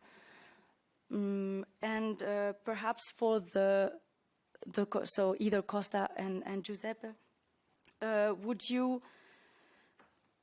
would you approach, so apart from ownership, are there other forms of worker representation possible in the worker cooperatives movement? Are there different ways of channeling voice of workers in the cooperatives? Because you mentioned the Mondragon case, for instance, and if I'm not mistaken, well, not all workers have perhaps the same representation or ownership status in there. So I would love to see what you think of this.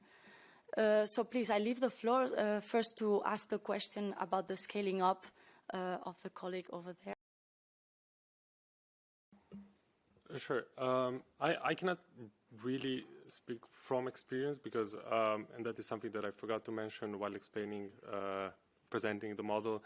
We so far have implemented the model in 4 companies in Slovenia. It is a relatively new social innovation, so we haven't had cases of, transnational corporations. I think perhaps Giuseppe Gurini would know something more about this, given that there have been, if my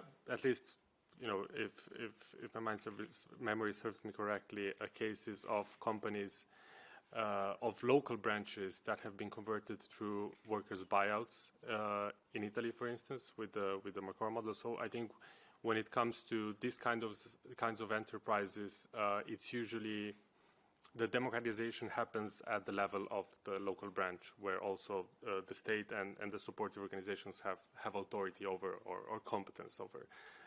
So yeah, I hope this answers the questions more or less.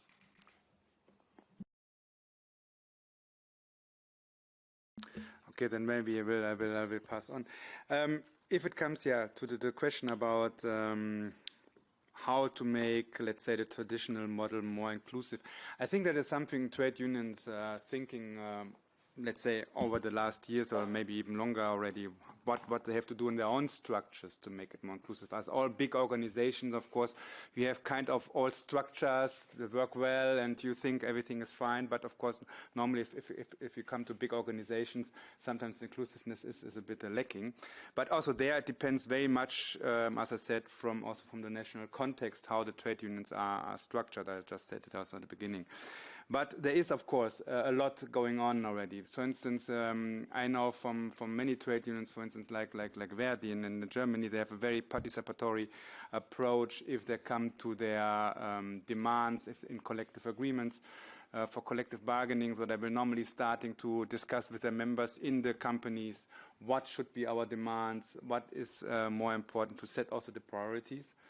The same happening, of course, if you want to scale more in the structures of works councils, that you are, I mean, in the works council it's even obvious because the works council are elected by the staff, and normally you are, as a works council member, you have to reflect with your colleagues what they want. Even you are elected, you're like if you want to say, kind of politician of the company. You have to see what your members want, and you have, of course, your assemblies and your ways how to bring in and to feed everything in, and also to inform them.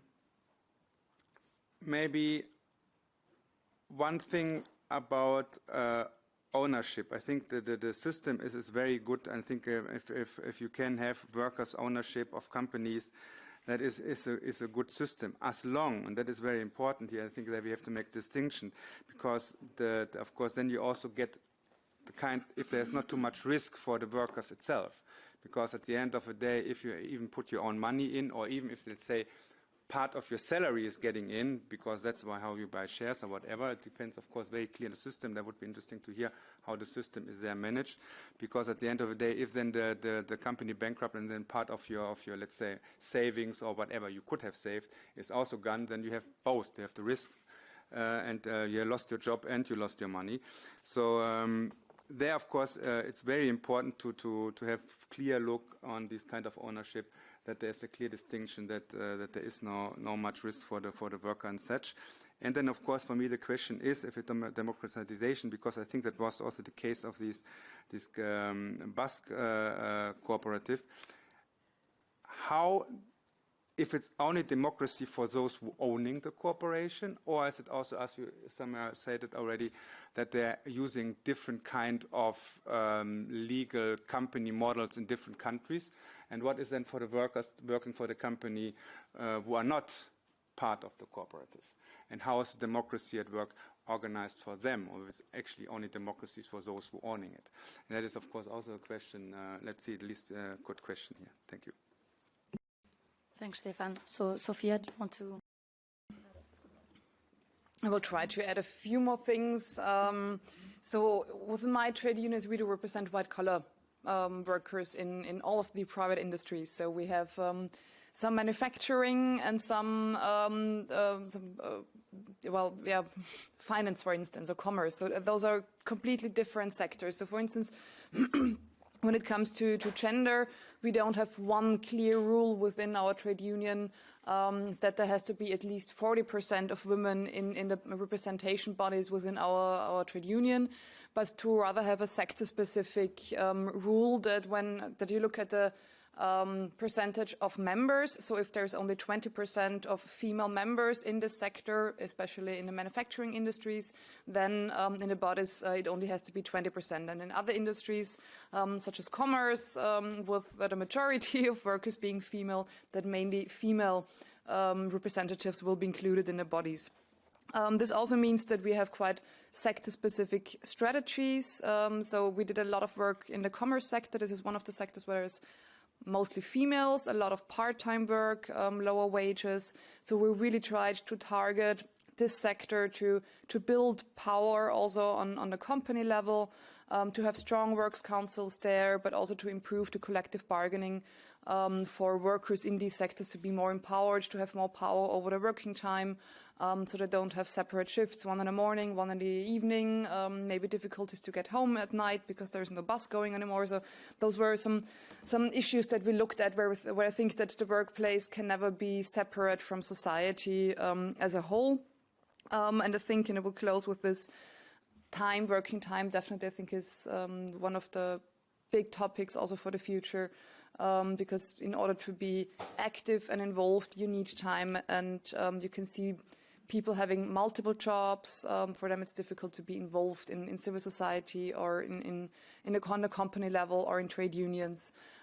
People with having problems meeting the ends, it's also an issue. So I think fair pay and shorter working hours is a huge step also towards inclusion for different kinds of people. And then I will hand over to you. Okay, thank you.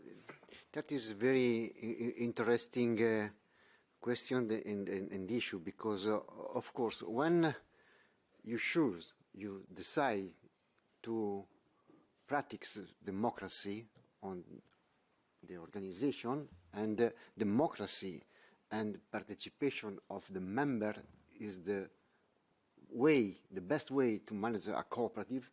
Of course, we choose some value, and so we need also to apply when you are not using the cooperative, because you are open an enterprise in another country, for example.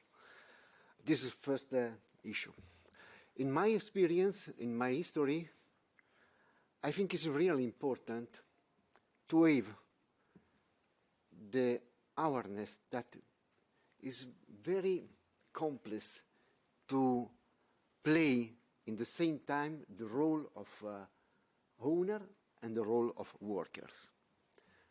But also it's really interesting that, but we need to maintain the value. It is not easy, that because democracy is fragile. We see also in the political way, on the government, on the state, no? Democracy need care. Democracy need investment in education. Democracy need investment on grow up the responsibility for the people. And so we can't do this only by yourself.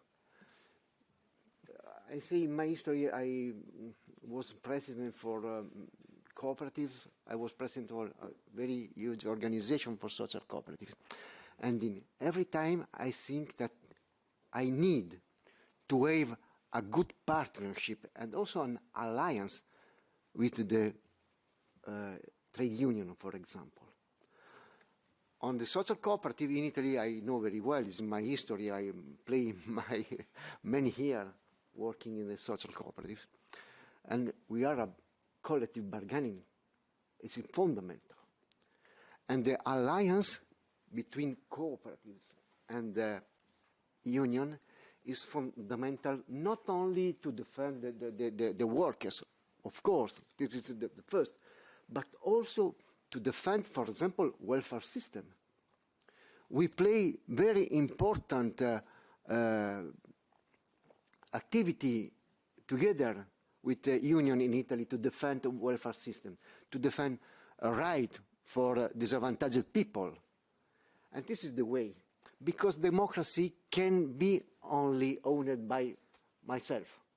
Yes, because also the owner, the asset owner in the philanthropic way, everyone know Olivetti, for example, history, very interesting, very passionate history using democracy on the management of traditional enterprises. But also Olivetti, if don't work together with the community, with the other people, with the scholar, creating a culture cannot resist. And so this is more important for cooperative. We need to invest. It's not the case, for example, if in the Social Economy Action Plan, we ask into European institutions to organize education, training system to grow up the competence on the social economy organization. And one of the main important competence is how we can play my role in democratic way. We need to invest a lot of time, a lot of also a lot of money, because it's not natural. It's very hard that I say, but also the last election show that democracy is not natural. democracy need intention, need culture, need invest a lot. But we need to create this alliance. Union and cooperatives is born in the same ecosystem. We need to protect workers. We need to protect economic protagonism, and we need to rebirth this alliance, because I am convinced that there is not political democracy without economic democracy, and we need to work together, because by our lowliness we don't do nothing. Thank you. Thank you very much. So I think it's a very good note to end up this panel and go for lunch. The idea that democracy is, of course, a challenge. We need to keep working on it. But there is this potential of alliance and cross-learning. I think we saw it here a bit from the trade union and worker co-ops perspective. So thank you very much. And I ask for a round of applause to our panelists, please.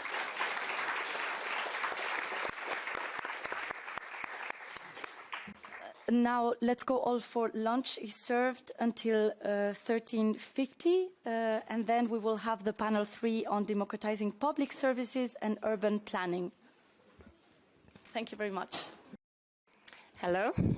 Good afternoon, everyone, and welcome back to this third panel of the day on democratizing public services. I hope you all had a very nice lunch break and you're back feeling energized and ready to listen to our 3 panelists. My name is Tuscany Bell and I'm responsible for the utilities sector at EPSU. So utilities includes energy, waste and water, and EPSU is the European Federation of Public Service Unions. So I'm very grateful to FEPS for organising today's event and for inviting me to moderate this panel on a topic which is really central to everything we do in EPSU, and that is on how democratising local public services can be achieved through remunicipalisation. And just in case there's anyone in the room who's not so familiar with the term remunicipalisation, it's when cities, towns, or even regional authorities take formerly privatised services back into public ownership in sectors as diverse as water, energy, transport, health, housing, and many other aspects of local government. And to date, Europe has actually been the epicentre of remunicipalisation, with over 60% of cases worldwide in Europe. And the new FEPS policy study that we're here today to discuss, Building Economic Democracy in Europe, includes a number of examples of democratisation through remunicipalisation across different sectors and different EU countries, often as a result of democratic mobilisations and citizen engagement. So today on this panel, we're going to hear some of the case studies from that report. But before we do, we'll start with a very short video on how to overcome opposition to remunicipalisation. Faith in the capacity of the market and competition to deliver public services remains strong. There is a biased assumption that the private sector is more efficient than the public sector. For decades, international financial and multilateral institutions, many governments, and influential economists have been advocating for privatization as a panacea. They have portrayed it as an essential element of modern and open economies. However, there is no proof that the private sector inherently performs or delivers better than the public sector when it comes to public services. Besides, public services such as water, energy, and health can constitute a lucrative source of profit for private investors and shareholders, as they are always needed. To overcome these long-standing ideological assumptions, trade unionists need to know and be able to convincingly explain the reasons why privatization does not deliver. They need to support their arguments with fact-based evidence. Mapping private sector performance is therefore an essential first step of a campaign for bringing a public service back into public hands. audits, company research, community and public inquiries will be useful tools to raise questions and change narratives. The main cause of failure to provide access to quality public services can be linked to profit extraction. Private providers seek high financial gains from services that people need, while reducing to the minimum costs linked to labor and long-term investment in infrastructure and maintenance. As a result, profit maximization can lead to excessive payments to shareholders, higher costs for users and public authorities, poor working conditions, and anti-union approaches. There is plenty of evidence of the failures of privatization, and with the global pandemic, that evidence has become even clearer. This is why, increasingly, public authorities are taking the decision to bring public services back in-house. A compilation of deprivatization cases across sectors and from around the world can be found on the Public Futures database. As of November 2023, and since the year 2000, Public Futures counted 1,672 verified cases of remunicipalization or nationalization in 76 countries worldwide, across 111 different essential services for people and the planet. The database covers a range of sectors, including water, energy, telecommunications, transport, local government, and health care. The overall total is likely to be a significant underestimation, as many more cases are not documented. The main motivations for taking public services back into public hands have been the demand for improvements in quality of service provision, cost reductions, taking back democratic and public control, using remunicipalization for wider policy objectives linked to local economic development. Thank you for watching. If you would like to go further on this topic, additional resources are available below the video. So that's just a nice little video to set the scene before we dive into some more concrete examples. And as I say, we have two case studies from the report that we'll hear on this panel. The first is from Dr. Anne Lestrade, who is a policymaker, a consultant, and a professor at the Agro-Paris Tech University. And as a former deputy mayor of Paris, who was in charge of water, sanitation and canals, and as the chair of Eau de Paris, the Parisian water operator, Anne successfully led the remunicipalization of the water cycle, creating one single publicly owned water operator in charge of the whole water cycle. She also, for 13 years, from 2001 to 2014, led a new water policy in Paris, focused on economic, social, environmental and democratic sustainability, which was accompanied by many innovative initiatives.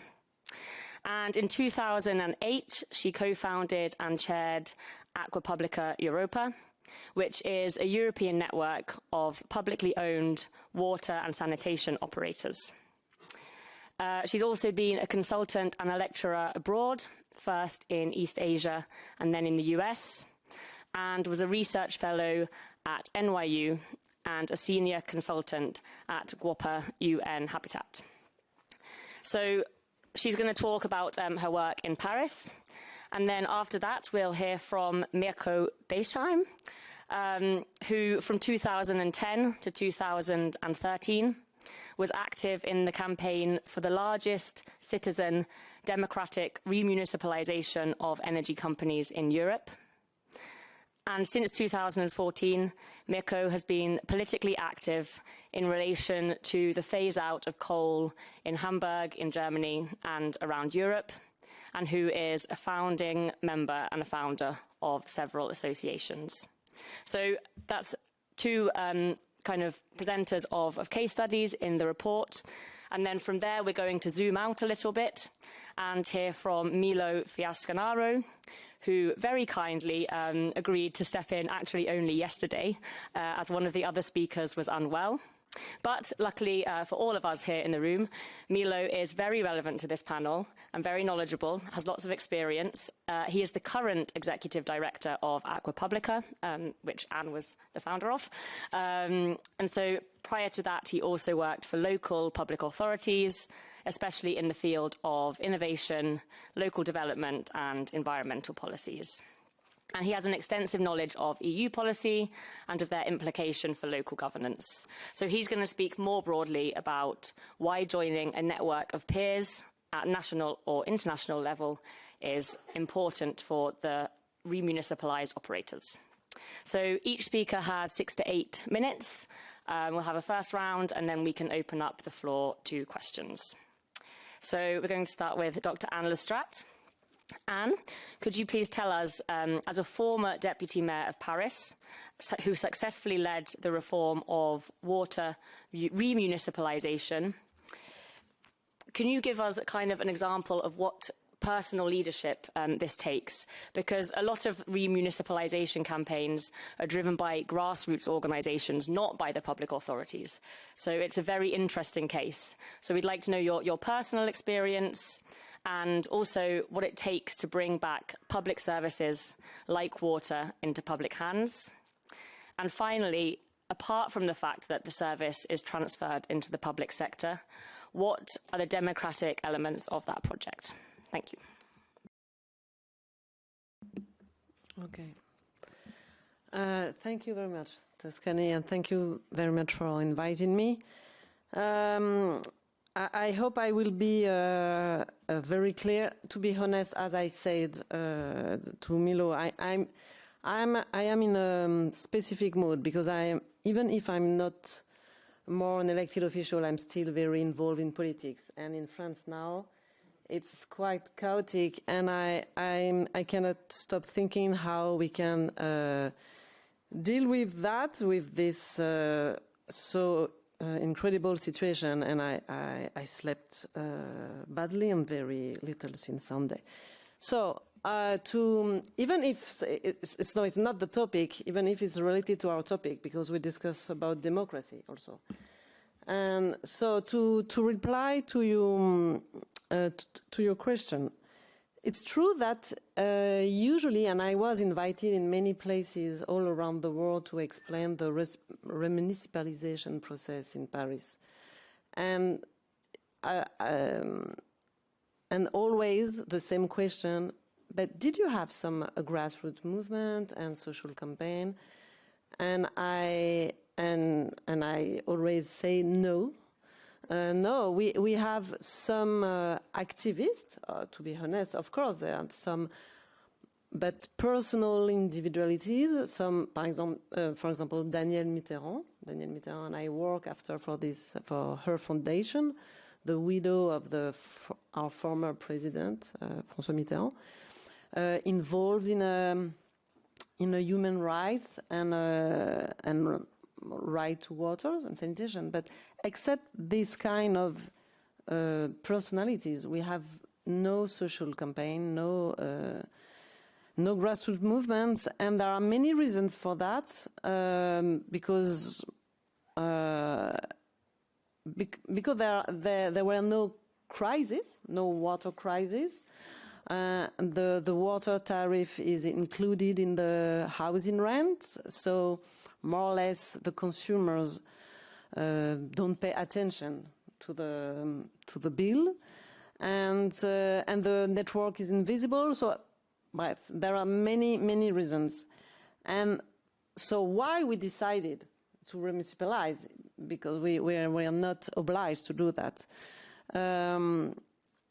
Because when we arrived, when we came into power in 2001, it was a new coalition, left and green coalition. I was, and I'm still involved in Greens party. So I was elected in the Green party, and we discover also how the water service worked, or I would say dysfunctioned, and especially me, because I was appointed by the mayor to chair the mixed ownership company, which was in charge of the supply of water supply. So I discover the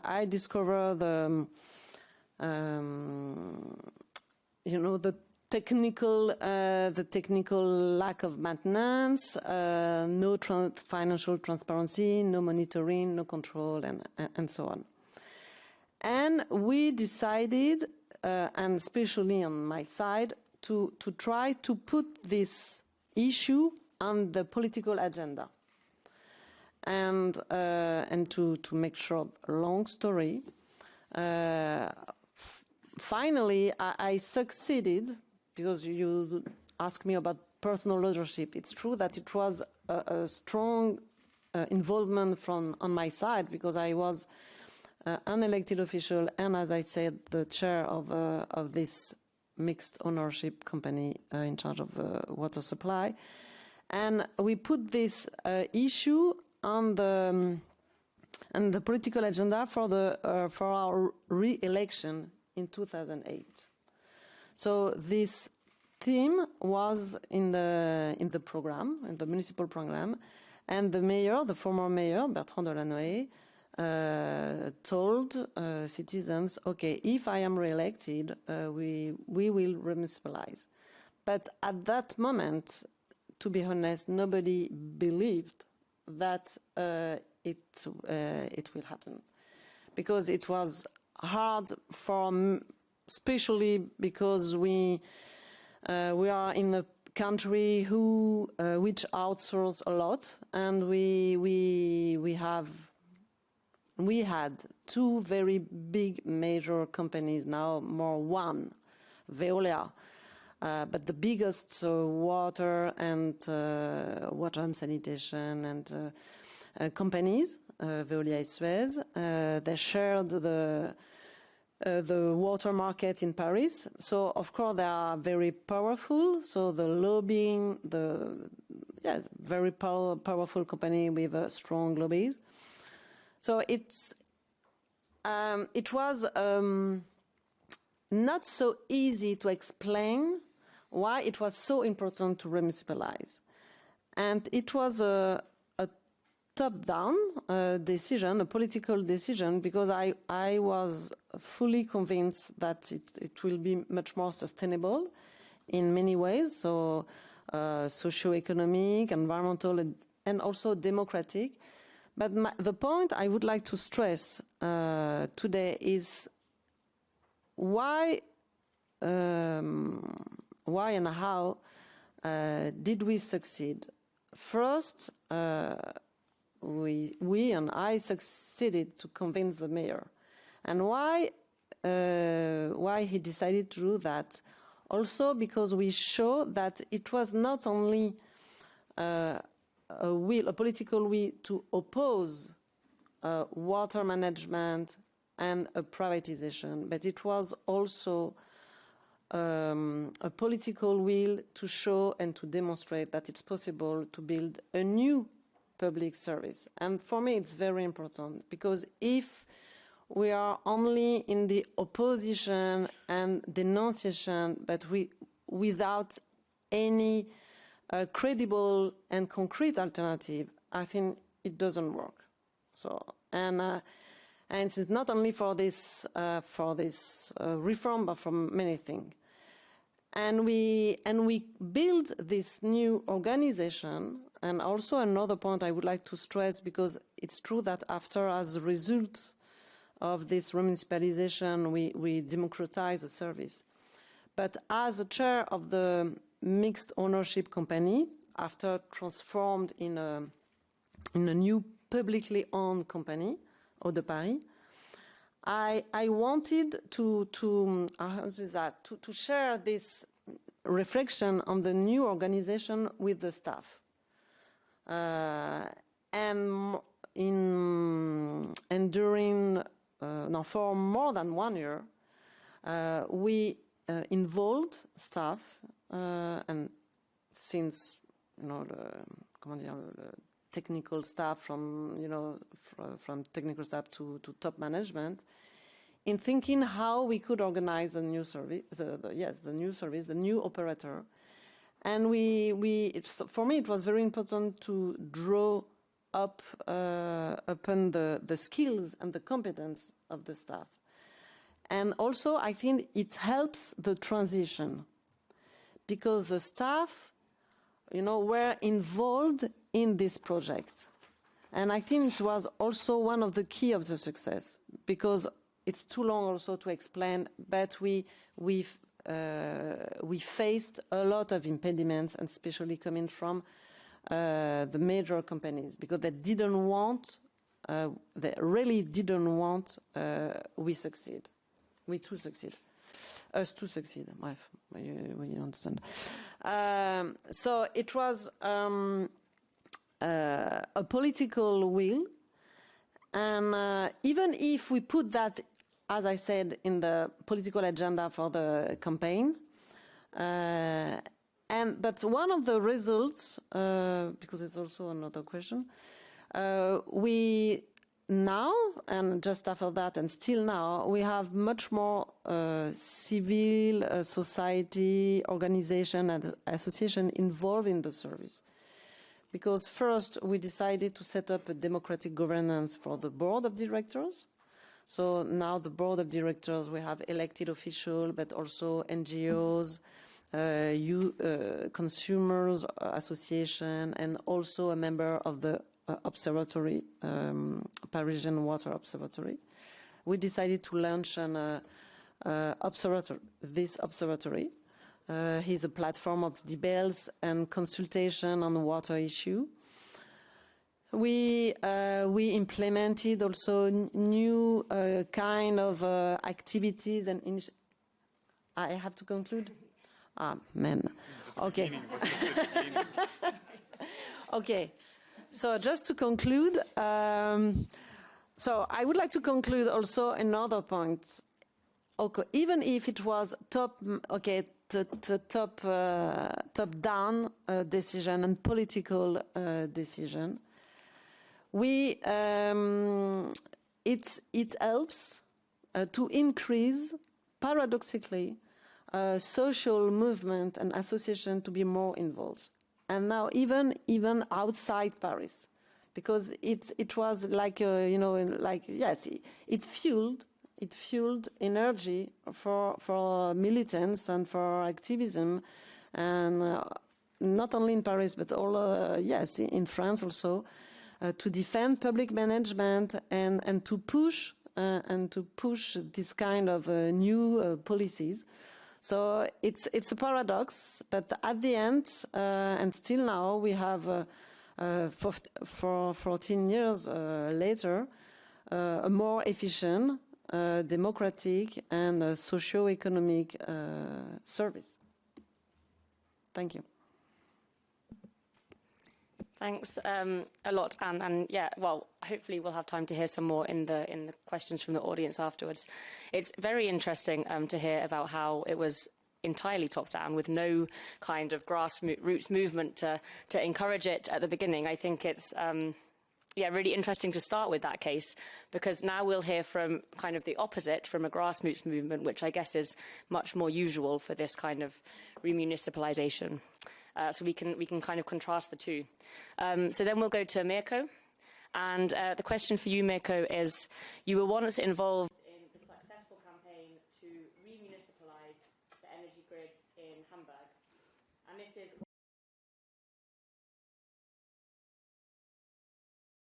It's gone off. Sorry, it was on. It's gone. Sorry. Yeah, so indeed. So Mirko, you led this grassroots campaign. In opposition to many corporate interests, but also opposition from trade unions and from the political establishment. So can you tell us how you did it? And do you think that this approach can be replicated in other cities?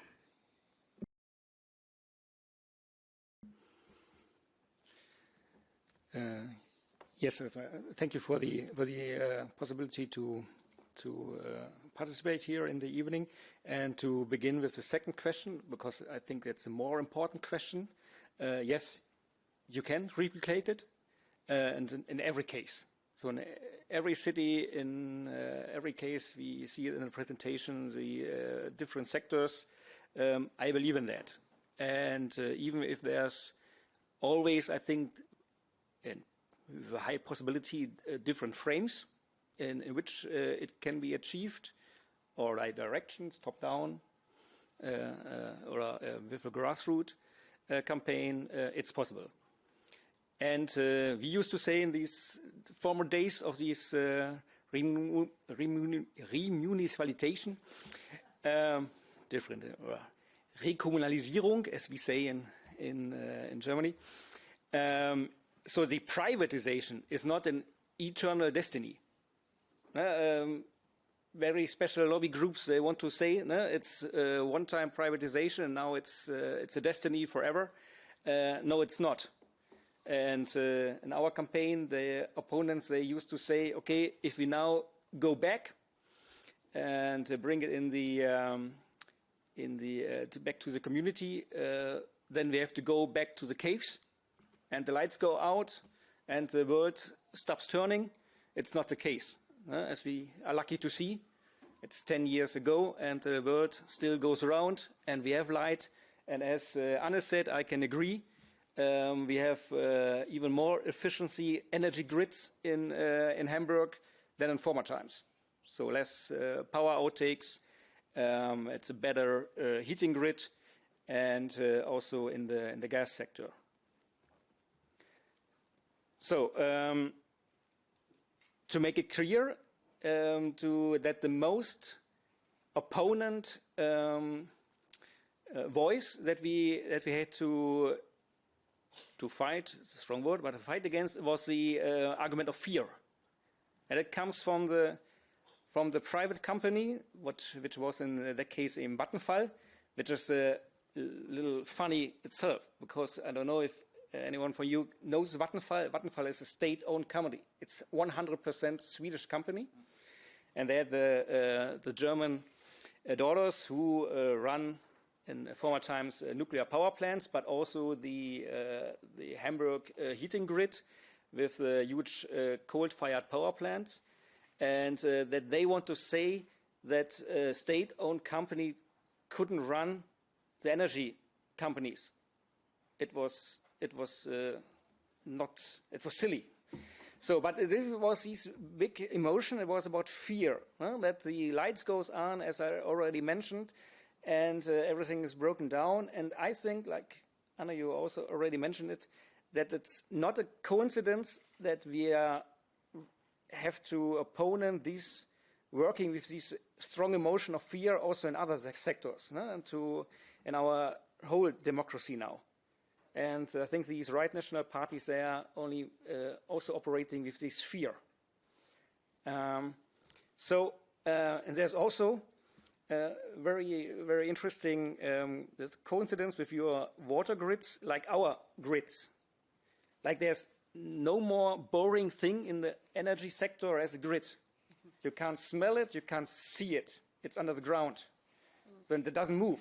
Maybe who is from Germany here, who will know, the others also, we have huge discussions in the Energiewende with the windmills. But you can see them, and some say you can hear them, and this is sort of discussion. It's moving, so there's emotion. If a grid, there's no emotion. So this was one of our points in the campaign, and it was based on the facts that together with these grids, there are two strong emotions. And we already had it in the morning, I think. It was some kind of control. And if you control the grids, it's a kind of power you bring back to the citizens. And if you control and power, then you have safety. So this was a very strong emotion. And this was then like which point nobody wants to have, but which was a strong point in our campaign because it was in the time of the Fukushima accident.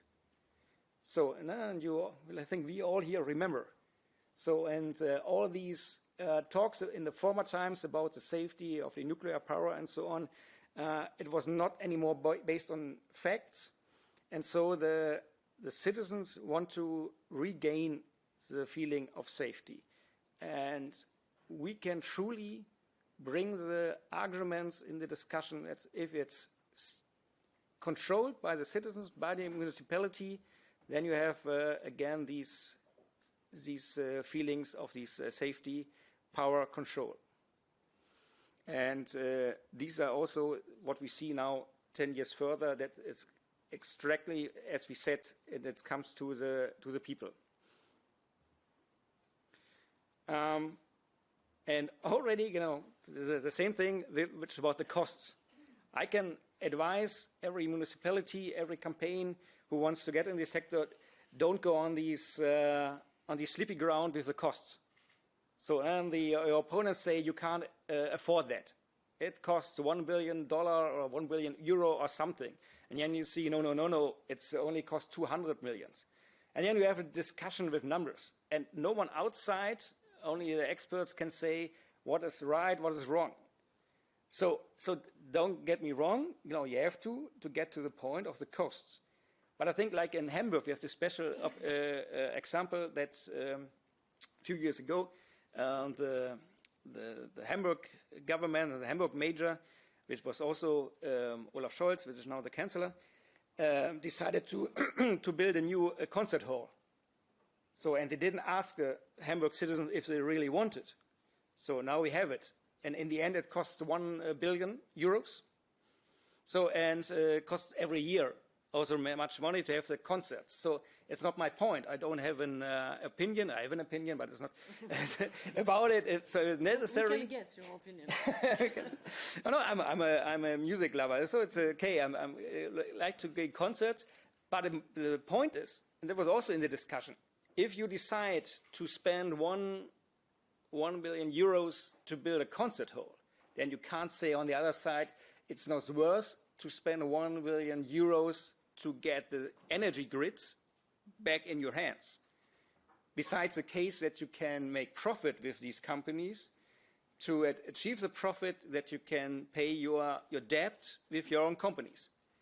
Which was just 3 days ago, there was a news in the Hamburg newspaper that one of these companies, about the electricity grid, which is now exactly that at the point. Now in the last 10 years, they are working for the profit, now for Hamburg and for the citizens in the amount of the money which it cost 10 years ago to bought it back from the private sector. And that was just, you know, again to the last point. There's one thing we also mentioned in the morning, when there is the argument that the public hand, they can't run a business. I already mentioned it, because it was also silly that because Vattenfall is a state-owned company, and they run the business before. So normally, if you have a recommunalization process, and then you don't have a new company, you try to hold the employees, you try to hold the knowledge in your new company, and so there's no fear argument that now everything is going to break apart. So this was also a big thing in our company, our campaign, to say we want to work with these people which have the knowledge again, and we were also right, and 10 years later, there is a much more positive feeling about working. Now, in the same sector, but the employees are now working for a public-owned company, and they have the feeling now they are working for the people. And this is also a strong point. So I think now I will stop, and in the discussion we can work out more points. Thank you. Definitely. Thank you so much, Mirko. It's really good to hear the two examples side by side and kind of look at different contrasting approaches. So we're now going to kind of zoom out a little bit and hear from our third and final speaker, from Milo. So Milo, could you please tell us how a public municipal water provider can manage the complicated business of water provision? For example, via the multinational corporations that have access to worldwide expertise and resources? And could you also tell us how a public operator can serve the general interest and play a transformative role at local level? Thank you. Thank you, Tuscany, and thank you to FEPS for the invitation, although a bit last minute. But as I said, I had already planned to come and I already registered. So at the end of the day, I said, okay, why not also give me a contribution? Now, seriously, I'm really happy for your invitation. I mean, to share some views on that. Indeed, starting from the first question. So, as Toscani said, I work for an organization which is a network at the European level of publicly owned, 100% publicly owned water and sanitation utilities. It was created around 2008 to 2009 by my former employer, among others, Ode Paris, and Lestat was also indeed our first president. So if I say something wrong, we have the authentic interpretation of the origins of the association. Please don't hesitate to correct me. Was created this network in 2008-2009 precisely. One of the reasons was to try to respond, to help newly created, but also already existing public utilities to respond to this, to deal with this complexity of managing water service. One was this, one main origin, rationale. The other one was indeed to spread the message that public management can work, and that private management is not the final destiny. I mean, so one reason of the creation of the association was to say we can do it, it can work, and let's believe in that. But the other thing was indeed helping water operators, public water operators, to deal with the complex job of providing water sanitation service. Complex. And increasingly complex, also for reasons that are not the object of today's meeting, but are relevant, and the fact that maybe part of the complexity in terms of skills, in terms of know-how, or scientific knowledge, or organizational knowledge that is needed for running a service is also related to the failure or other public policy in protecting the environment from pollution. But this is another topic for another meeting. In any case, objectively so, to run water services, to ensure the provision of safe water, drinking water to citizens, and to treat safely the wastewater, you need know-how, you need skills, you need to know how to do the job. And Acquapubblica was then also created to help operators to share best practices, to share experiences on how to do this job in the best way for the citizens. Let's say that, I mean, in all sectors, in all professional domains, you have professional organizations that are there to help peers to, to learn from each other, to exchange on how to do the job, to improve together. This is true for all sectors. It's true for the water sector, but it is also particularly true, I think, for the public sector. Why so? At least for water, but I think the similar argument you can also develop for other sector services.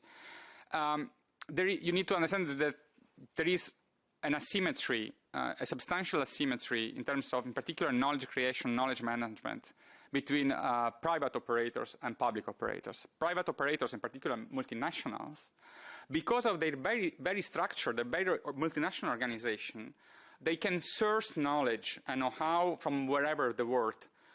If their branch in Sophia has developed an innovation that is useful, they can quickly absorb that and transfer all across the multinational in the rest of the world. Or they can buy easily the knowledge that they need from other private or public system to address the problems. For a public operator, this is more complicated. Public operators, by their nature, again, structure, are necessarily more bound to the local context where they are coming from. This comes with a lot of strengths and positive points, but has also challenges and limitations. And one of the things is indeed sourcing knowledge, because you risk, this knowledge, this know-how, how to run the service is not in the air, is embodied in the skills of the people, of the workers. It is within network of knowledge that come across the world. And for a locally managed operator, it's less evident how to source this knowledge. Most of this knowledge, that is also, most of the cases, expensive, because it's private knowledge. So the idea of Acquapubblica was to create a network where this kind of knowledge could circulate for the benefit of public water operators, to help them to learn from each other, and to make also knowledge as the water a common good that is publicly and freely shared. So this capacity development is a crucial point, a crucial dimension to show that actually public water service are efficient or more efficient than private, and that they remain so also in the future, because the knowledge needed to deal with all the challenges that we are facing in the water sector, and in particular new challenges related to climate change, require an always increasing understanding of how the water system works.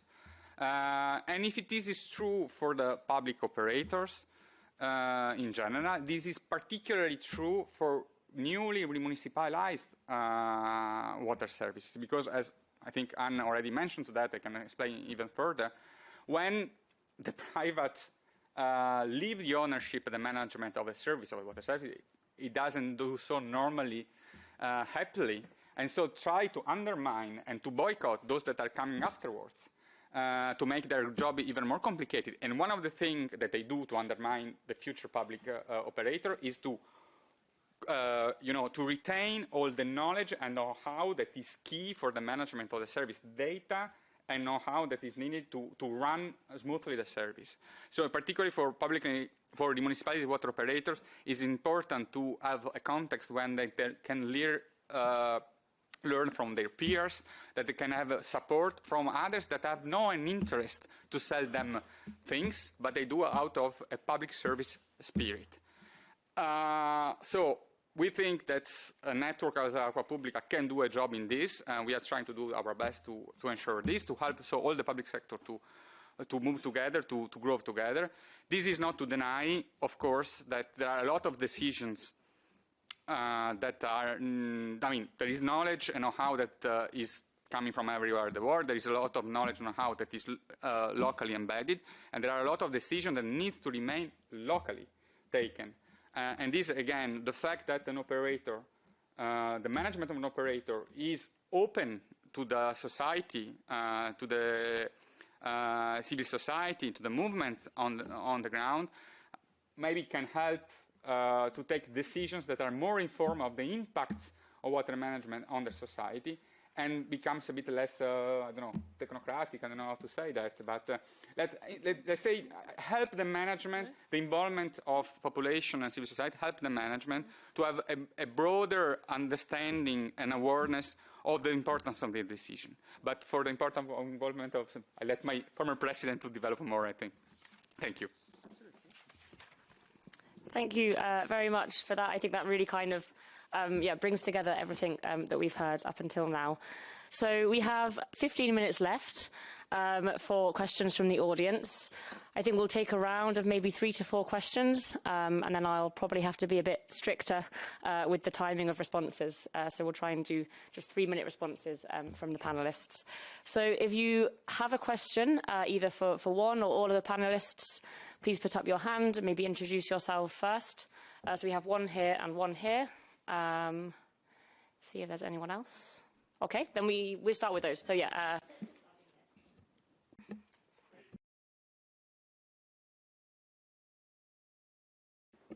Hi, Thomas Marwa, Public Banking Project. Thank you very much. Fascinating, all the examples, really interesting, energy, water. And then, Milo, when you were talking at the end there about collaboration between water operators, it got me thinking to what extent, in your different experiences, have there been collaboration outside of a particular sector? So have you seen opportunities or benefits from energy or water remunicipalization then flowing into collaborations across the public sector? So energy with water or water with energy.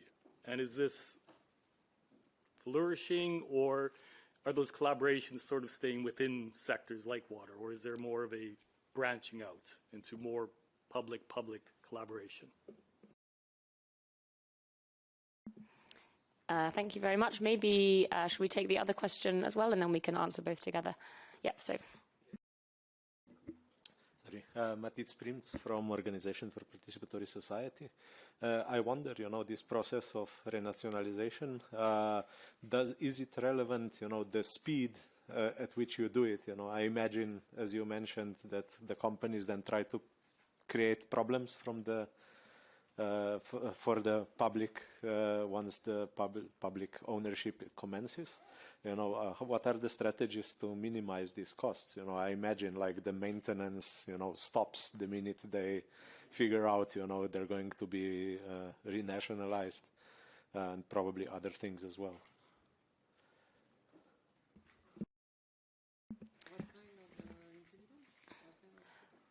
Could you just repeat the exact? Yeah, how do you minimize the damage, you know, that the private company does when they find out, you know, that they're going to be taken over?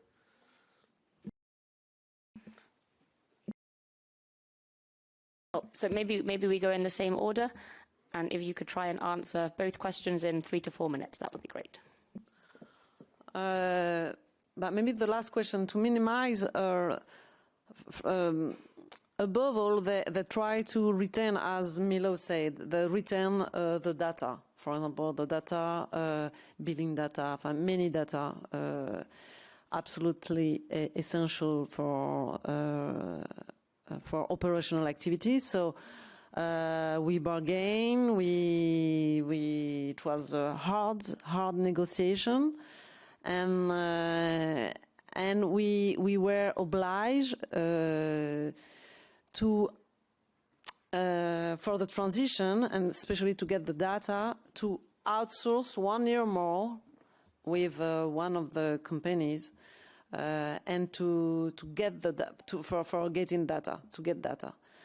So it's one of our, and we, at the end, we are now, Eau de Paris is the owner of all the data and has his own data, so no more relying to the former data coming from companies, but we should go through this transition year, and with a 1 year contract.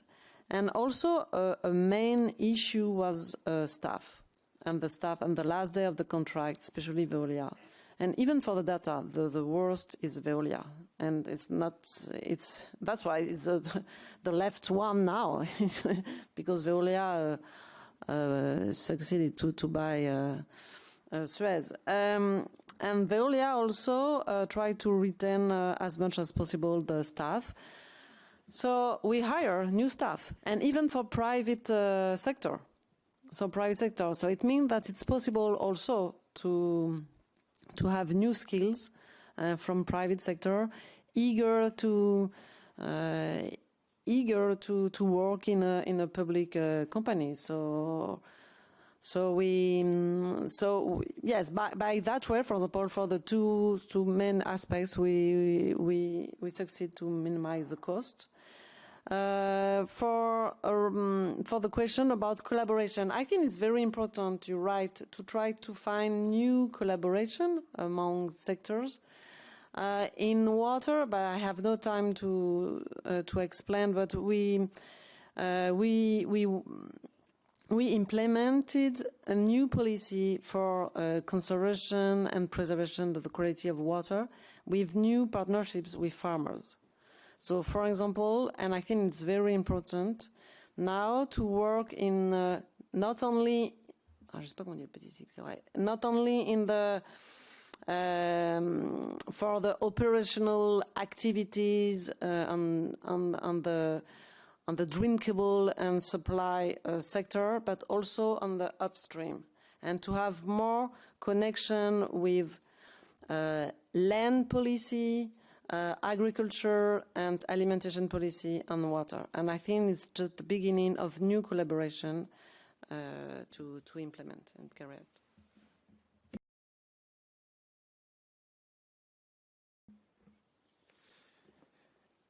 Yes, for two questions. One question about the maintenance and the costs. It's about a question of controlling.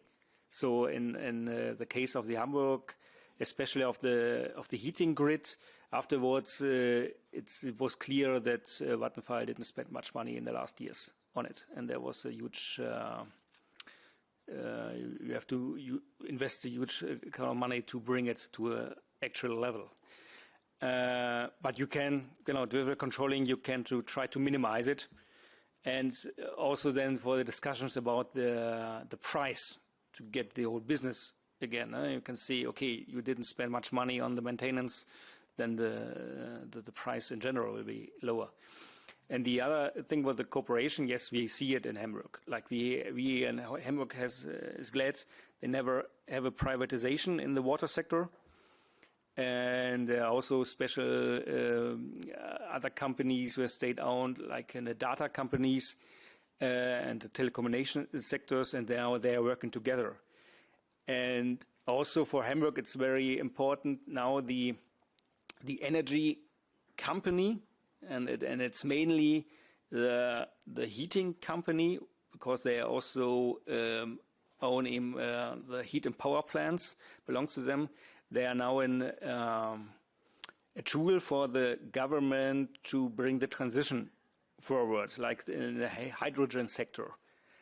And then you have a direct player who can bring your policy forward. There's also some kind of danger in this thing if a state-owned company comes too directly involved to bring just be an instrument of the politics. But I think this is another topic. But here we see from the cooperation there are huge benefits.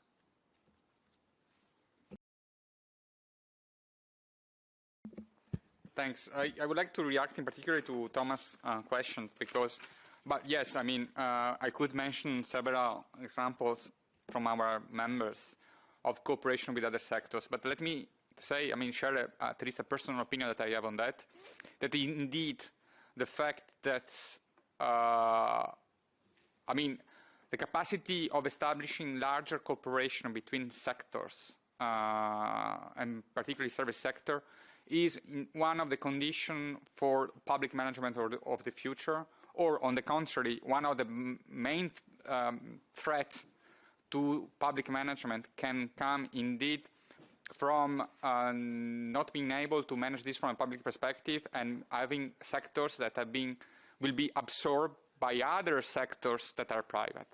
I'm thinking particularly, I mean, there are, for reasons that are very empirical and related to industrial and technological evolution, there are increasing links between water and energy in particular, but also water and waste, water and also water and health to a certain extent.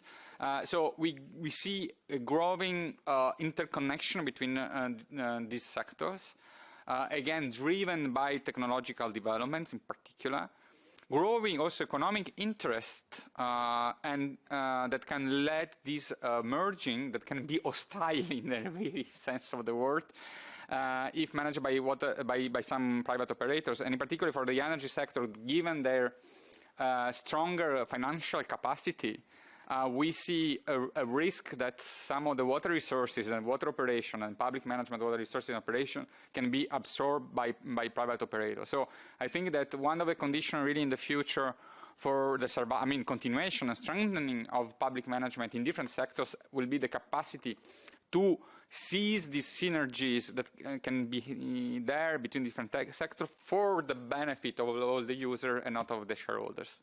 Thank you. Thank you very much. So I don't see any other questions, which is good because we're actually pretty much at the end of the panel. So I'll just say from my side, thank you all for 3 different interventions, but I would say actually there was a lot of similarities between the 3. So for example, things that I picked up, I think a lot of you noted the challenges of the current situation we're in terms of the kind of growth of the right wing and policies of fear that they're kind of throwing out there.